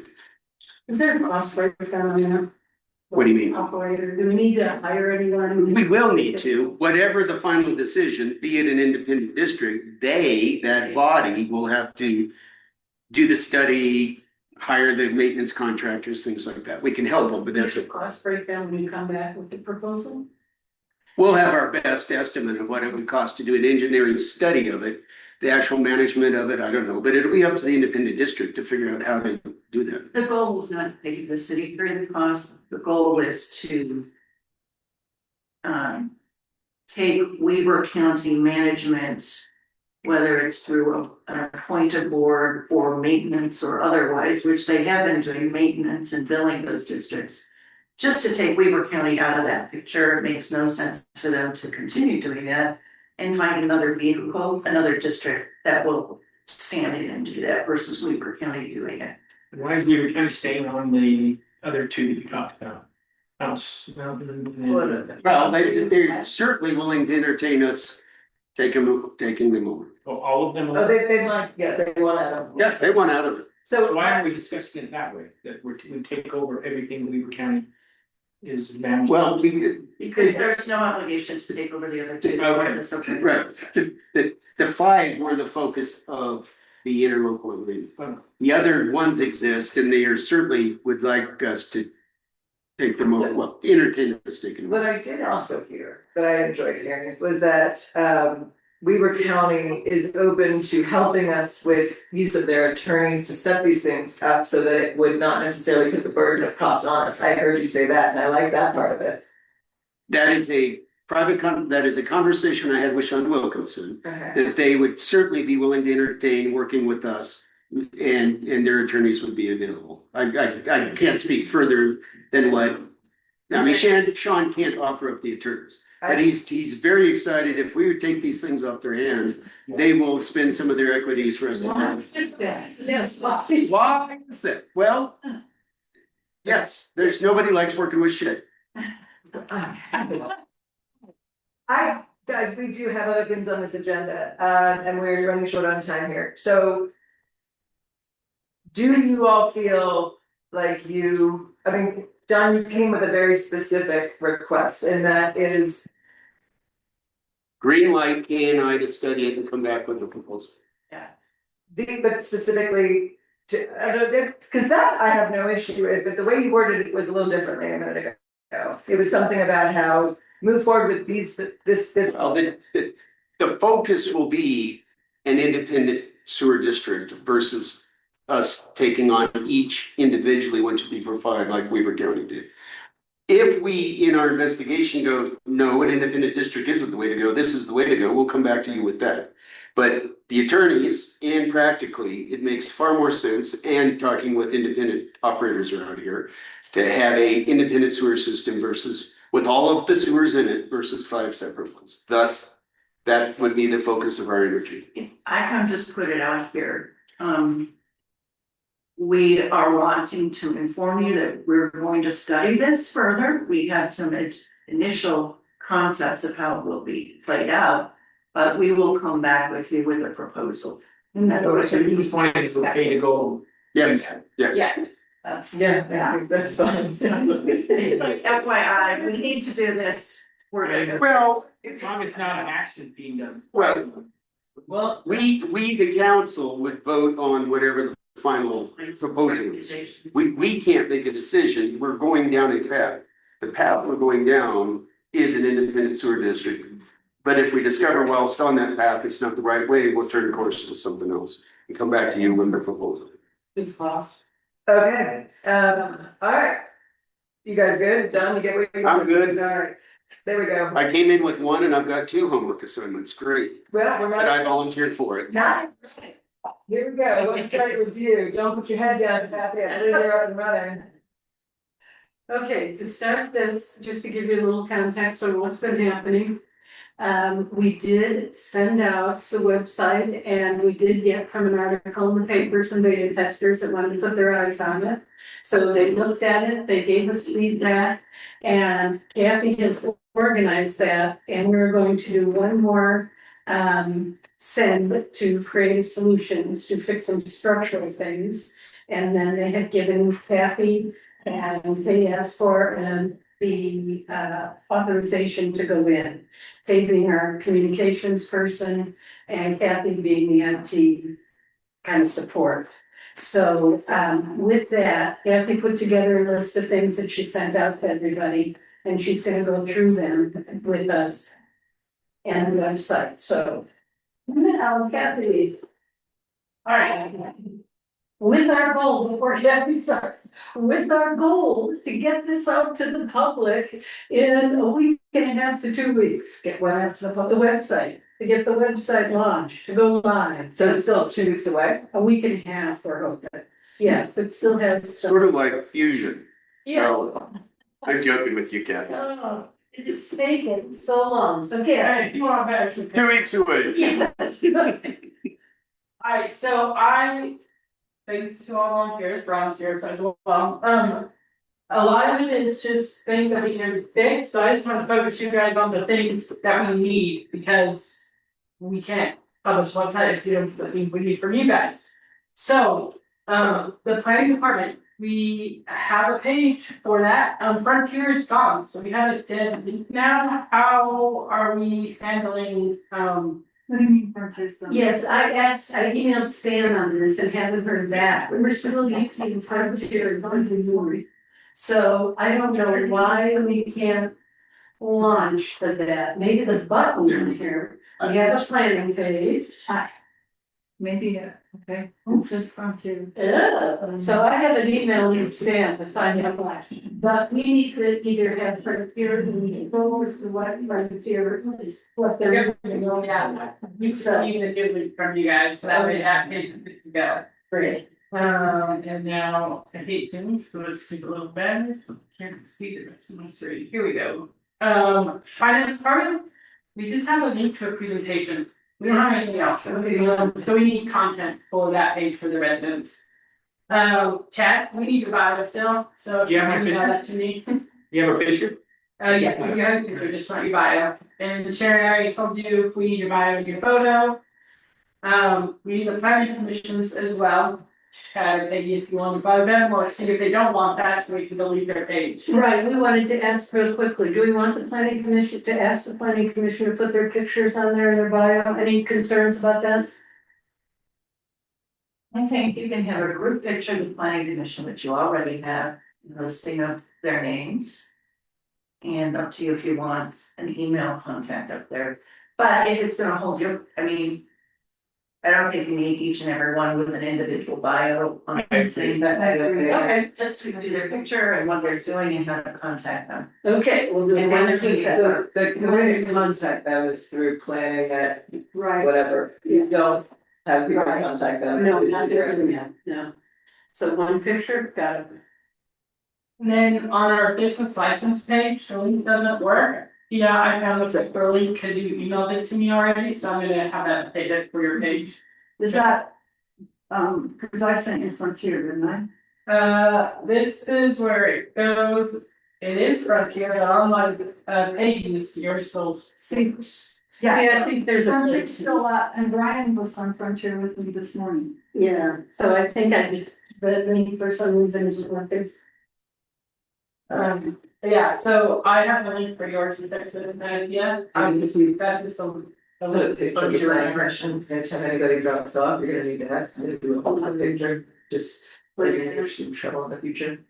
And then, we have emergency preparedness, it needs contact, right now it says coming soon, do we wanna add anything to that here, or should we just remove that page for now and come back to it? Once we are ready. Leave it coming soon. Huh? Just leave it coming soon. Okay. And then code enforcement, it exists, but it has no content, Peggy, do we wanna remove that for now or come? No, keep it there, we are going to be hiring a code enforcement officer very soon, hopefully this week. Okay. And then for Dawn on her engineering page, Retaining, that's the word. If we provide you the photo, can you create the link? yes. Thank you. And I'll get you the other stuff. I'm telling them to do it right now in a text. Okay, and then I was gonna bug, Nate and that, the pictures, so you didn't have to worry about that, that was just a list, so we remember to do it. May I jump in here? We had a comment about the difference for consistency in the number of roads. Is it 63 miles or 64? It's 100 Or acres, I'm sorry, what's our acreage? Square miles Square miles. of city. 63 or 64, anyone off the top of your head since I am. What? Why? Whoever knows the approved Listed solution. twice and two different ways, so we wanted to be consistent. Pick a number and use it consistently. Yes. I like 64. I think that's it. It's in the feasibility. Someone goes and counts it? There were two separate numbers on the webpage. Yeah. One is the issue. And go with it, so down, if you could, if you run. I do not know the number. Okay, So whoever in the incorporation world came up with the number, It's in the feasibility study. there we go. okay, we'll look that And then I know Kay added some things over here to some of the communication pages she's working on, so I'm not gonna go too in depth to that, you guys can review this, it's all available for anyone that wants to read it. If there was any additional things you saw on the website that you want us to fix, I need you to let me know, because I want to finish the document and get it sent out. I have a question. Yes. I now focused on the operation of operability of the website. Is that a right term? Wow, technical language, I mastered it. No, I focused on the content and done some moving around and even the organization of the drop downs, some of it still didn't make sense. Would you rather not see that kind of stuff? It's content creation, it's content consolidation, and it's moving some of the navigation. It doesn't bother me, the website is what you guys wanna make it, I'm here to help make it really come true. If you're the one not do that, then it'll be the way Kay wants it. If you don't like it the way Kay wants it, then you need to speak up, guys. Okay, we have the link for, right? Yes, We're gonna go I and provide emailed, our feedback. yes, I emailed it yesterday, yes. I have sent feedback and I haven't seen any of it incorporated. Who has been writing the content up to this point? Me and the website about it. Okay. So you won't be hurt if I add a period or edit. No, I'm the technologist from one office. Thank you. Thank you. Anyways, guys, I'm not gonna steal a bunch of our time, if you get some time, look it over. There is a lot of great things we can do for consistency and stuff, I just didn't want to bore you with those details, but I just wanted to focus on what we need from you. Right, we're the ones who create the content. So you really don't need anything from me, No, not from you, except for emergency preparedness, so if you wanna give us. which questions. is coming soon. Yes. So. My concern, so why is it 2 weeks before launch? Well, we're giving them a deadline, so it gives them time to make all the changes we're asking them for. To stay in line with what, Peggy and the planning commission also has coming up. So it's just giving them a deadline, they can be done in a week, we're just asking for 2 weeks. We have a button that the buttons aren't working, they have to fix some structural things for us. So we're asking for a short time, sending this request in, asking for a short timeline. We need content, we need to fix some things, so we gave ourselves a couple of days to a week to get it up. Ron has a list of things to fix. I have a list of things to fix. And some of the big. The word is ASAP.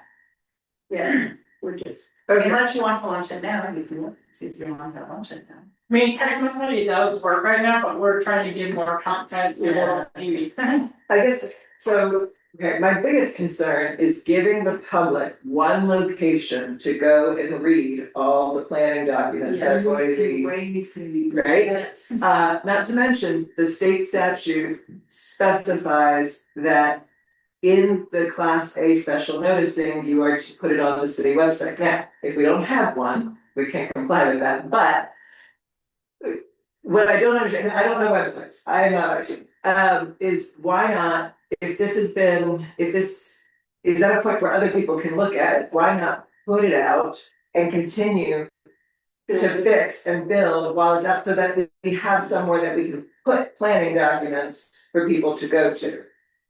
And that can work, and I have no problem with that, if you guys are in agreement, then we can just break it up. Technically, anyone gets over it, yeah, it's okay, it's just not, we just have it hidden behind having to put in a backslash, right?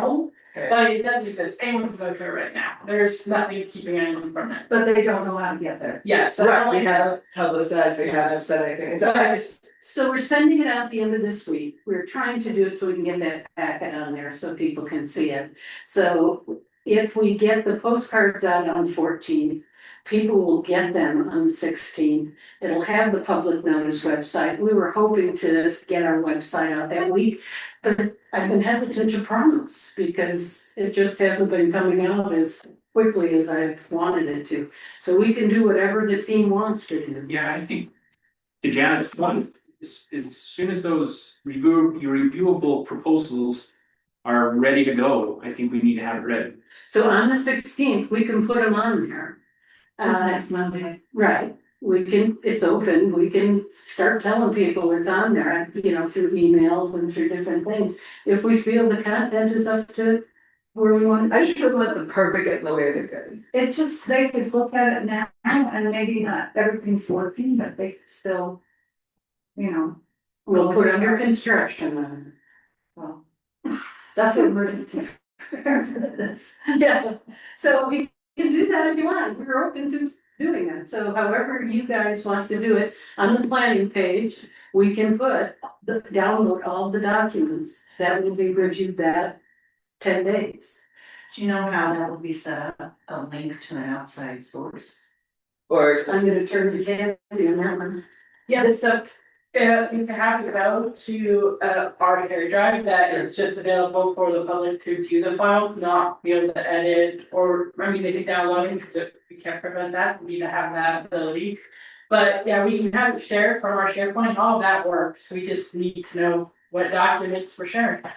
So tomorrow night, we will know if whatever they adopt tomorrow night will go into the next hearing.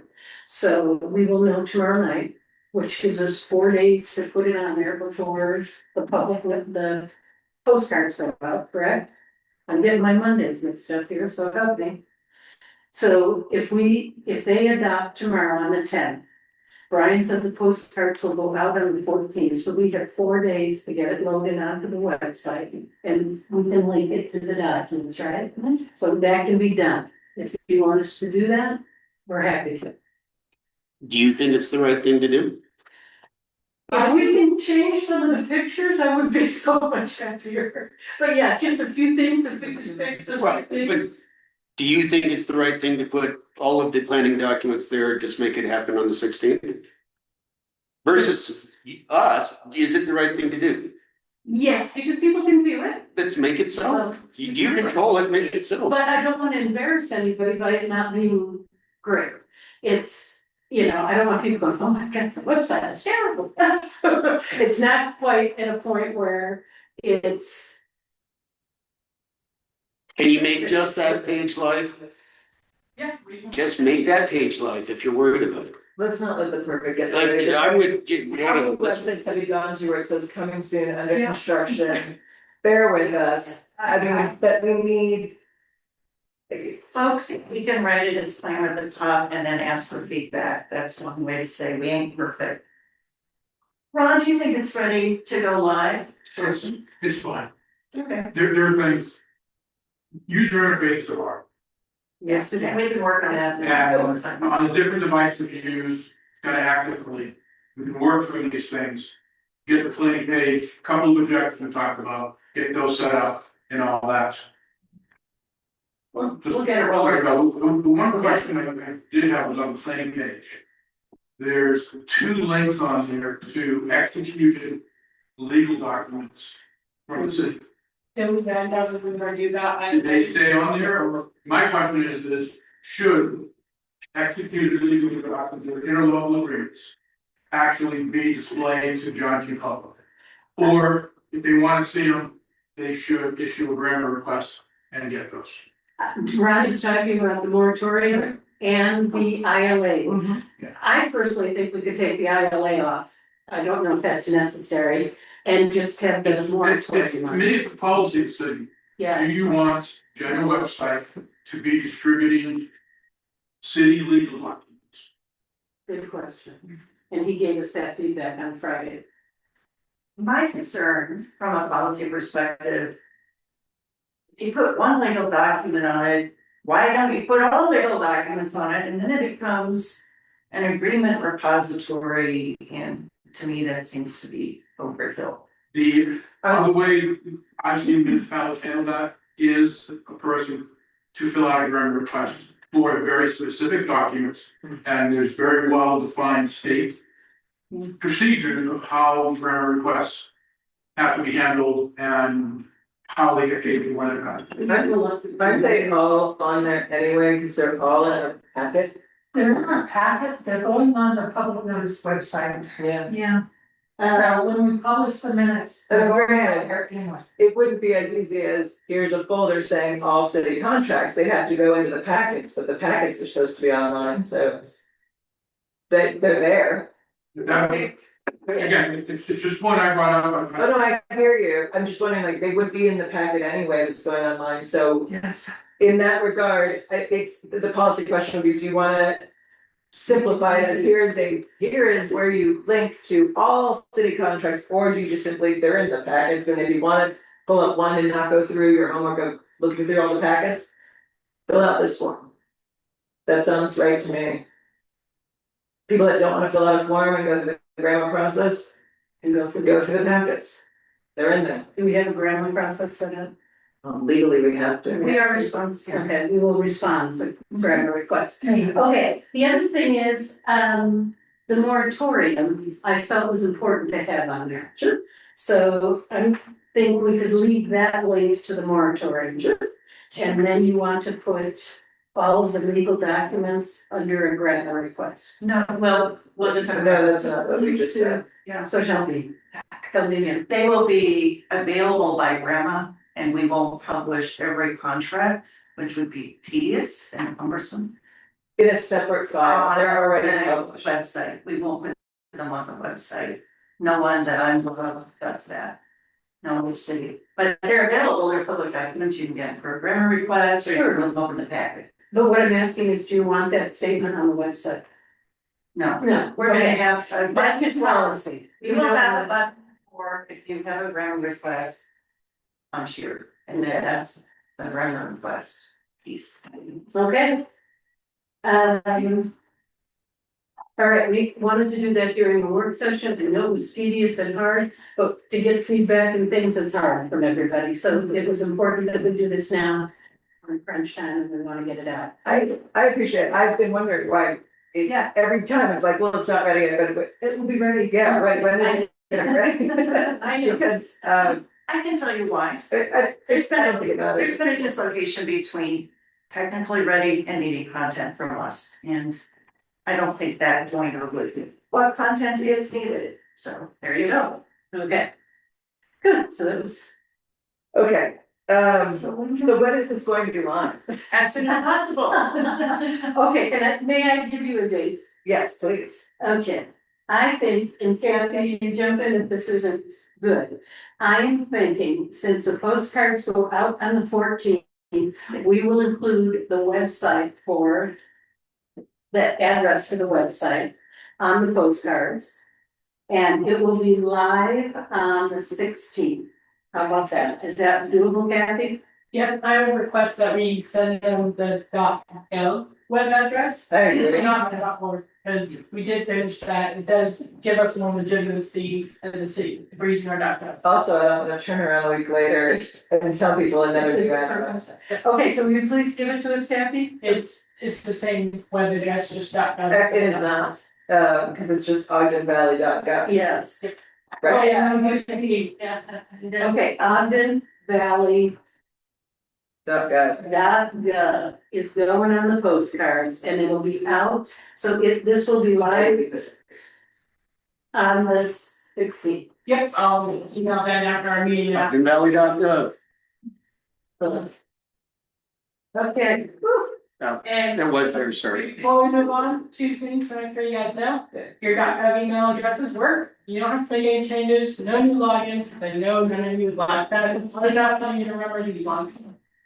So anyone that emails you to your .gov will automatically come to your current emails, and you can email out from that way if you should so desire it, that's up to you, it's a personal preference. Voicemails, Chad, Janet and Kay, I'm so waiting for you to tell me how you want your voicemails to work for your phone, so that everyone's phones can work. Oh, did I miss that? Did you send us an email about that? No, we talked about it last week. And everyone but you free texted or emailed me what they wanted. I did not. You wanna go on I'm here. silent after 9 o'clock at night, you want another discussion, you might. Okay, so the three of us need to get with Kathy on the VoIP. Okay, you just said something about our emails that seems backwards to me. You said if people email your it will come to your. Yes, I put an alias for you guys, so you didn't have to learn a new login, that would be hard because it's been hard with these logins. Okay, but what I'm confused about is, so we've been operating, we have built relationships with whoever and as well as the public are emailing the current situation, of whatever our current You're situation. not working, yeah. How would anyone get the .gov email? To be able to email that way, it's kind of like, I don't, Well, anyone that notices your .gov web address would note that also links email addresses, so I guess it depends on how smart they are technically to understand that. And then if the government decides to email you on your government web addresses, they would know it. So- I had thought what was discussed before was that it was our last and final email changeover, but that this email address was being forwarded to that, and that was the one we have to stick with from now on, because it is more official, so when we have business cards printed up, or if we're, we get out the .gov, because it's more official, and so it sounds like we're going backwards. No, you don't, so anyone that emails that will work, and if you email out from that, it works as well, and I'm happy to help you guys get that set up. I just didn't want to create a new login for you. Okay, So what, go ahead, Tia, then I. So even though mine says tshaw@ogdenvalleyut.org, if somebody were to email tshaw@ogdenvalley.gov, it would come to me. Yep. I'm next. Yeah. What are we going to list on our website or our emails? We should all be the I same. need business cards, so I. I believe we should all be .gov, that's what we're expected to be, that's what it should be listed as. And so I want to see if it would come to us. Yes. If we put the dot. They do, they do. Next question is, if we want our emails to come from a .gov address, do we need to publish? Right. Yes, Yes, it's a simple little form. Or nothing big has to happen. yeah, but I don't think that we should have some council members.org and some .gov. I think that we should all as one switch over to .gov as was originally discussed. If it's really easy, can you send us an email or directions? Yes, That's Awesome. saves you time. and I'll be available when you want my help for it as well. Coming to you immediately after this meeting. Perfect, okay, Come. Not before me. wonderful, we're gonna move on, if that's all right, Kathy, thank you, we will all get with you, 3 of us on VoIP and the rest of us all on the .gov email.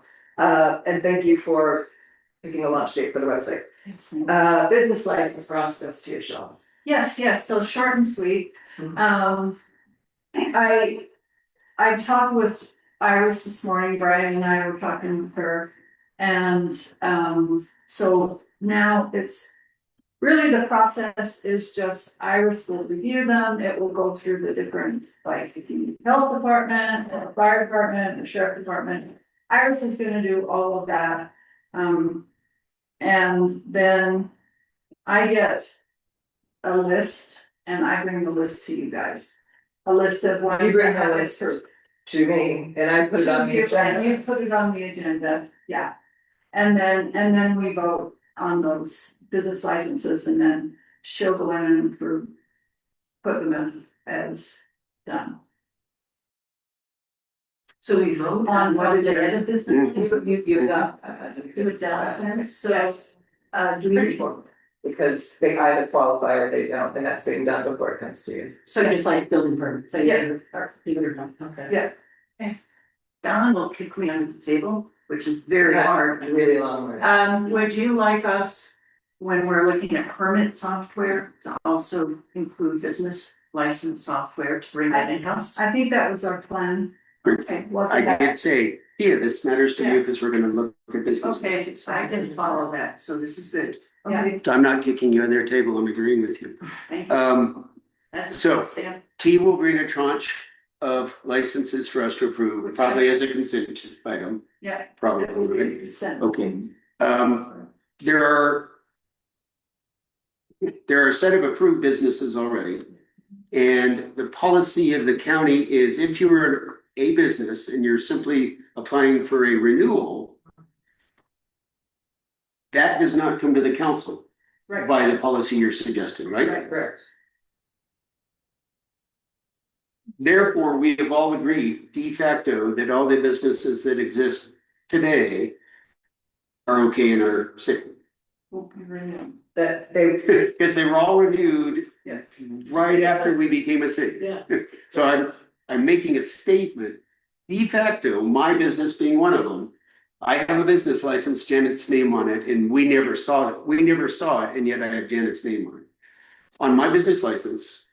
So I'm just making sure we all understand, we have accepted all of the businesses that were previously approved by Weaver County. If And the, I'm not suggesting we shouldn't, I just want everybody to understand. the process were approved, why wouldn't we? I think we should, but Yeah, I but- think we should, they've all been vetted and approved through the fire department, but what we're having. It's already been approved, and it's just a renewal, then renew. Okay, They have been renewed. Let it be. let it be. So we're just doing new businesses. Yes. That is the policy that should, yes. Ron Newton, Sunrise Drive. Tomorrow, weekly county commission meeting, consent item number 12 is approving a retirement agreement with Iris. Yes. Yes, So how much longer do you guys She didn't tell me how much longer, but Brian is meeting her replacement tomorrow. Great. So she's been very open with us about her timeline, her plan and everything, and she is continuing to stay on with them, even though she wanted to retire months ago, but she's continuing on with that. Brian's meeting with her tomorrow. Just to get boxes and boxes of stuff. Boxes and boxes. A business license information. This Which was me to look at. Okay, Physical. Okay, Good. so can we move on? So we're all good? Everybody's good? Great. Impact these current status and future actions we did. You heard from Sean Wilkinson today that they are not going to collect impact fees on permits issued in our city for the permitting process. And not everybody has the email, Peggy and Kay have the email. And therefore, if true, well, that's what Sean said to me, period. Assuming that that's legally, that they can't or won't, we need to, and we should anyways, create our impact fee structure as fast as we can. If it is a part of permitting, if it is, then it's falling in Kay and I's bailiwick anyways, given what we took on as homework assignments. If it's not part of permitting, then we need to agree that somebody else is gonna take on impact fees and get that going. What happened since the Portland conversation with Portland? Did we, because we brought up impact fees a couple weeks ago. Portland did not talk with Portland about this, did we go? I talked with Portland this morning. Portland. Are you kidding? I talked to Portland this morning. Good, and Yeah. things changed? Yes. Yes. Even during the course of the day. Well, the change appears to me, and I pretend to speak Latin sometimes, but I'm not a barrister and a lawyer, is that they cannot legally collect the impact fees, is the way I'm interpreting the email that the three of us have from, that I forwarded to you from Sean. So we need our attorney to look at this, and if we need to create it, then we need to take on impact fees and get them going, because we're leaving money on the table. Did you just say that, so for the developments that have developer agreements that are allowed to proceed, if they have not yet submitted their impact fee payments, that during this time they are not having to? Yes, that is the effect of what, my interpretation of the effect of what the county has concluded. So for instance, a developer in say Kobe, who might have requested permits to build buildings there, will not be paying impact fees as part of those permits. Because the county At the cannot, moment or ever? whilst using the county's, because we have not adopted a impact fee structure in ordinance, they have no mechanism by which to. One question I'd like to find out is there some sort of statute that discusses a time frame? So if there is no way to do it right now and we develop one in a month, have we missed something? Yes, yes, yeah, he may have his hand up, I don't know, I'm not looking at him. The contractor, but Yeah, and I did mention one of his developments. yes. There are timelines in the statute. And our attorney has not yet had a chance that I'm aware of to look at this and advise us, but we can certainly ask the developer to give his interpretation of it. Let us do that right now. We're not necessarily agreeing with. Right. Yeah, I'm just telling you what we were all finding out at the same time. We're all clear on this. Yeah, so the impact fee law is, yes, you know, the impact fee law is very specific.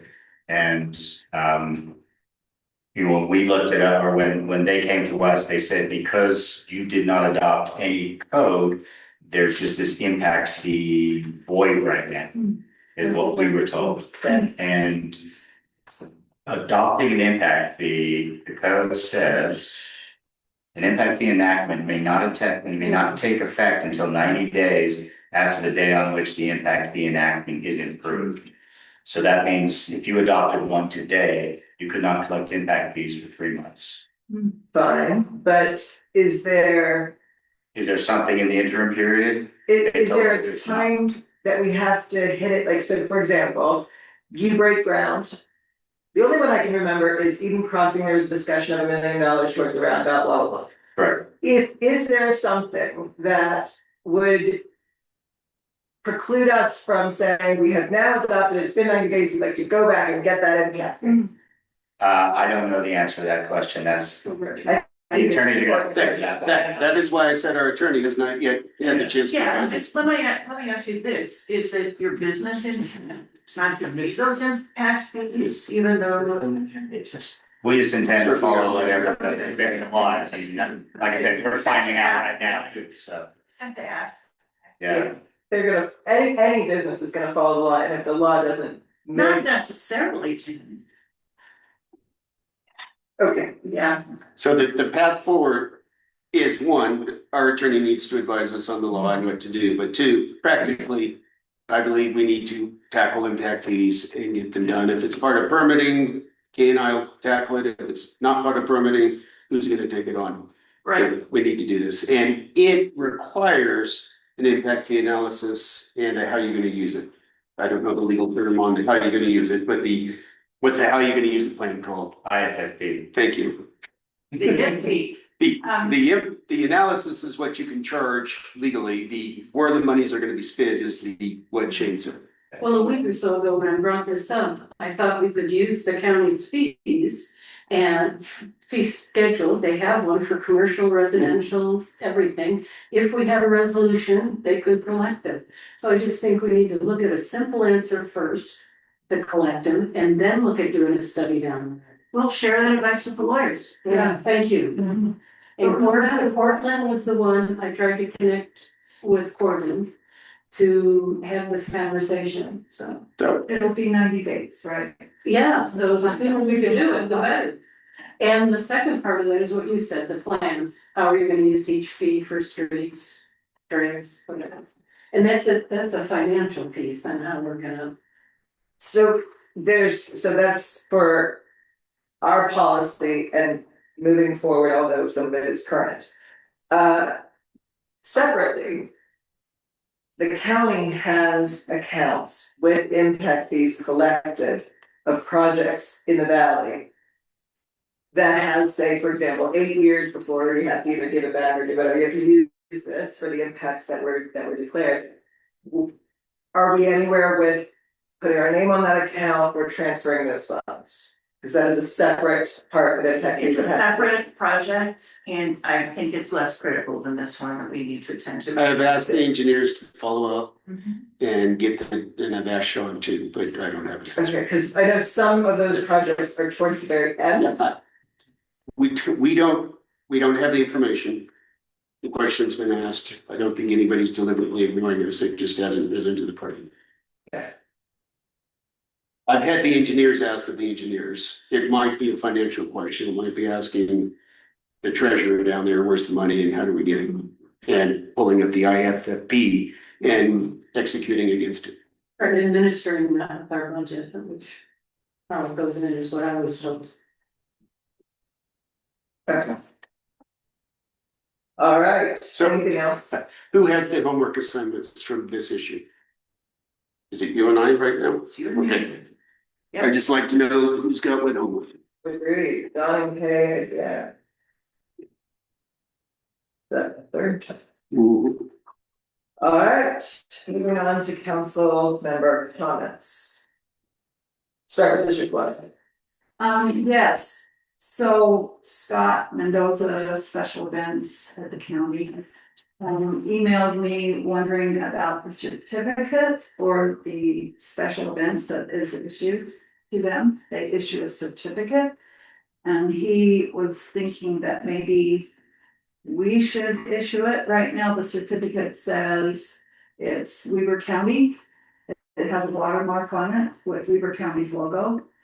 So he sent me one without the watermark on it, so I could put our logo on it. Okay, what's our logo? Right now, it's the, what kind of seal? So I thought I have the seal. And then I saw on my paper, that's not the seal. That's correct. So which one? Use what's on the seal. We have. I'll use what's on the seal. Okay, Yeah. all right. Yeah, that's all. Okay, you are progressing with Siri with the ILM? Oh, yes, thank you for bringing that up. So I called Siri and asked her for a fee schedule. And she said it's online, I can't find it. I emailed her, but she said she would send it to me, and that was last week. I haven't received it yet, so I emailed her today to ask her the progress on that, haven't heard back. But she said she would get me. Even if it's just a fee schedule, does she have any evaluation of what the actual money will be? You know, it's one thing to know a fee, it's another thing. Well, we to run it. were kind of given a rough estimate of how it would be about. Okay, I'm gonna ask the three of us, go up in line with it, because we have very specific questions, but the rest of them don't need to go up next. So, if that's all right with you, District Two? Yes, I had some just quirky things I didn't know how to answer. One was, are we accepting and have we done anything with shipping containers as garages? Is that in an ordinance? Is that? What? But I don't know if that's a design standard, what would that be under? Is it adding to the footprint of the home? Right now, it's under the moratorium, but they're looking at in the future purchasing it so they could use that. So You can, I mean, it's possible to make shipping containers. Yeah, no, well, they're already all over the valley. I would just get with Brian. Okay, say Brian, we need to make sure. So that's something we need to do. Popular. Okay, good. The second one is, do we need a permit for a wedding hosted at a house that's gonna be 100 people? Depends on if that house is able to have a wedding, or is there conditional uses? Or a private person Which depends. to have a party? To have 400 people with cars parked on the street and everything else. 100, I'm just saying, because, well, if you don't have any structure, it could be anything, do you know? I've not seen a wedding in a conditional use in the. Agritourism, it's under, there's a couple different. Bed and breakfast, there's only certain things. There's a couple of them, because you have to talk about parking, and I would imagine they need. I have attended plenty of weddings at residences. I'm not sure they, even downtown, I'm not sure they got permits. Okay, I don't have an answer to that one either. No, there's a part of the noise ordinance that speaks to if you're gonna be making noise after a certain hour, you have to have a permit. After, yes, but that's, yeah, it's pretty broad. I would think it depends on. Where it's being held, right? So for example, in things like the ag tourism ordinance, it talks about if you have a certain amount of acreage. Therefore, the parking won't bother anybody, the noise isn't gonna bother, you're allowed to do all kinds of different things. Because of the acreage, if you're in a house with a house directly next door, you're gonna have cars parked all over the street, I would imagine you're gonna need something. Okay. The last one was the code enforcement I wanted to update you on. We had a good interview on Friday. We had our second interview, so we have had 2 people that have applied, and we hope to check out the last reference this week and move forward with the code enforcement officer. Well, that was exciting. I did, and I would like to have a discussion with somebody. I did read the code on enforcement, which is chapter 1.04, penalties and enforcement under public health and safety. And it talked about a lot of things, but it also made some acts civil infractions and parking some. So I'd like to have a discussion, if we do hire code enforcement officers, what they can and can't do in terms of parking. So looking at our code, I was confused and would like some guidance on that, if we want to use them for that purpose. Okay. Okay, District Clerk? Anyone can help me with that? Can I call someone on that one? I think you'll want to talk with Corbin and the code enforcement entity we hire. I think I can help you understand, the nuances in there as well, because there are parking stipulations that would be enforcement for things like short-term rentals and stuff like that is totally different than what the police officers are doing with parking tickets to. I will call Two you. very different types of parking. I will call you. Okay. District 3 passes District 4. Any updates? No. Anything to be, District 5. And that's District 5 council member, if you have anything about your portfolio. For you guys, Nate said to me today that he had heard that Weber County GIS was not going to do our engineering and planning overlays anymore. Have you heard that? I thought we were good. I'm asking, so, Heard otherwise. so I said, Nate, get with Gary, get with them and find out what the ground truth is and then let us know and we'll address it after that. Other than that, engineering, we're really busy. And a lot of it is answering issues and developments. The guys are busy and period. That's all from 5. Okay. So from my perspective, just a few notes, I want to make sure everybody's aware. Number one, thank the legislative session's over. I feel safer now. So that's good. There was something past it like 12:02 AM, but they're. Yeah. So I know I have I've got meetings about wrap-up sessions. Everybody's welcome to participate. Otherwise, I will be collating information and getting everything out to everybody in terms of what passed and how it affects the municipality. So that is coming. I wanted to, there's chatter online, and so I want to make sure that I mentioned the situation and I told the council. But so one of the subcommittees I sit on is the waste for WACOG, and the situation at the transfer station has taken a turn. And it is now going to basically go back to our subcommittee to try to figure out how to proceed and try to figure out a way to keep the Weber County Transfer Station alive and therefore allow public dumping to be done. Because we were not successful in the negotiation with Republic, and so so now we have to kind of go back and restructure what we're thinking the transfer station will look like in the future. So just that's that update. So for people that are listening, you may see chatter online, understand that it is being worked on, and everybody at WACOG, we're all trying very, very hard to make sure that that amenity stays available. So I'll give you more updates as they become available. I do want to say thank you to both Huntsville Town and Weber County. One of the things that we voted on recently was to sign a recommendation letter for Eden Valley Trails to go after a grant, and we committed $10,000 if they are granted the grant.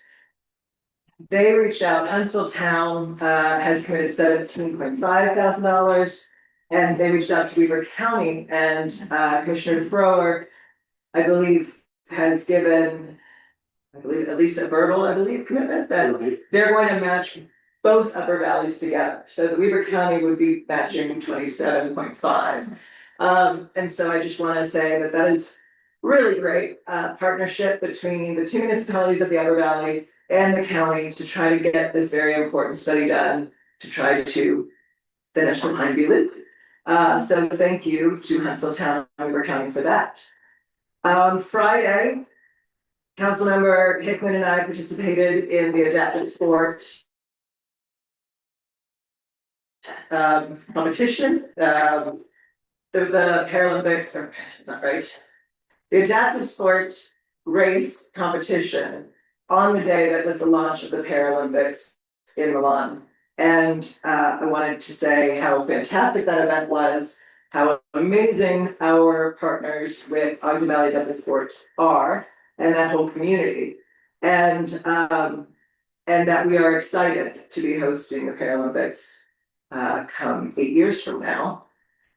And for anybody, when we do launch these committees that wants to work on the Olympic committee and everything, I know that Councilmember Hickman and I have both discussed that we would like very much to create a niche environment in Ogden Valley where Ogden Valley is a premier place for all adaptive sports, between our trails and our alpine and everything else. And so it was an excellent event, and we'd love to see more of that happen up here. You know, we have the Tesla race at Powder Mountain every year, and it's from the University of Utah Hospital, and they do racers with disabilities. They do the puff and ski. It's amazing. So we do have a lot in this valley. Tetra. Tetra, sorry, they, Tetra race. So yes, it's an excellent opportunity also for disabled folks to participate and to get out in the environment. They have also have water sports and a number of other things, so.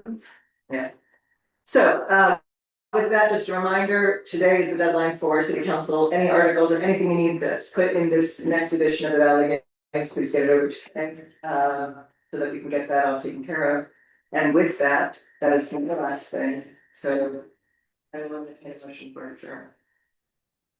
I'll move to adjourn. I'll second that.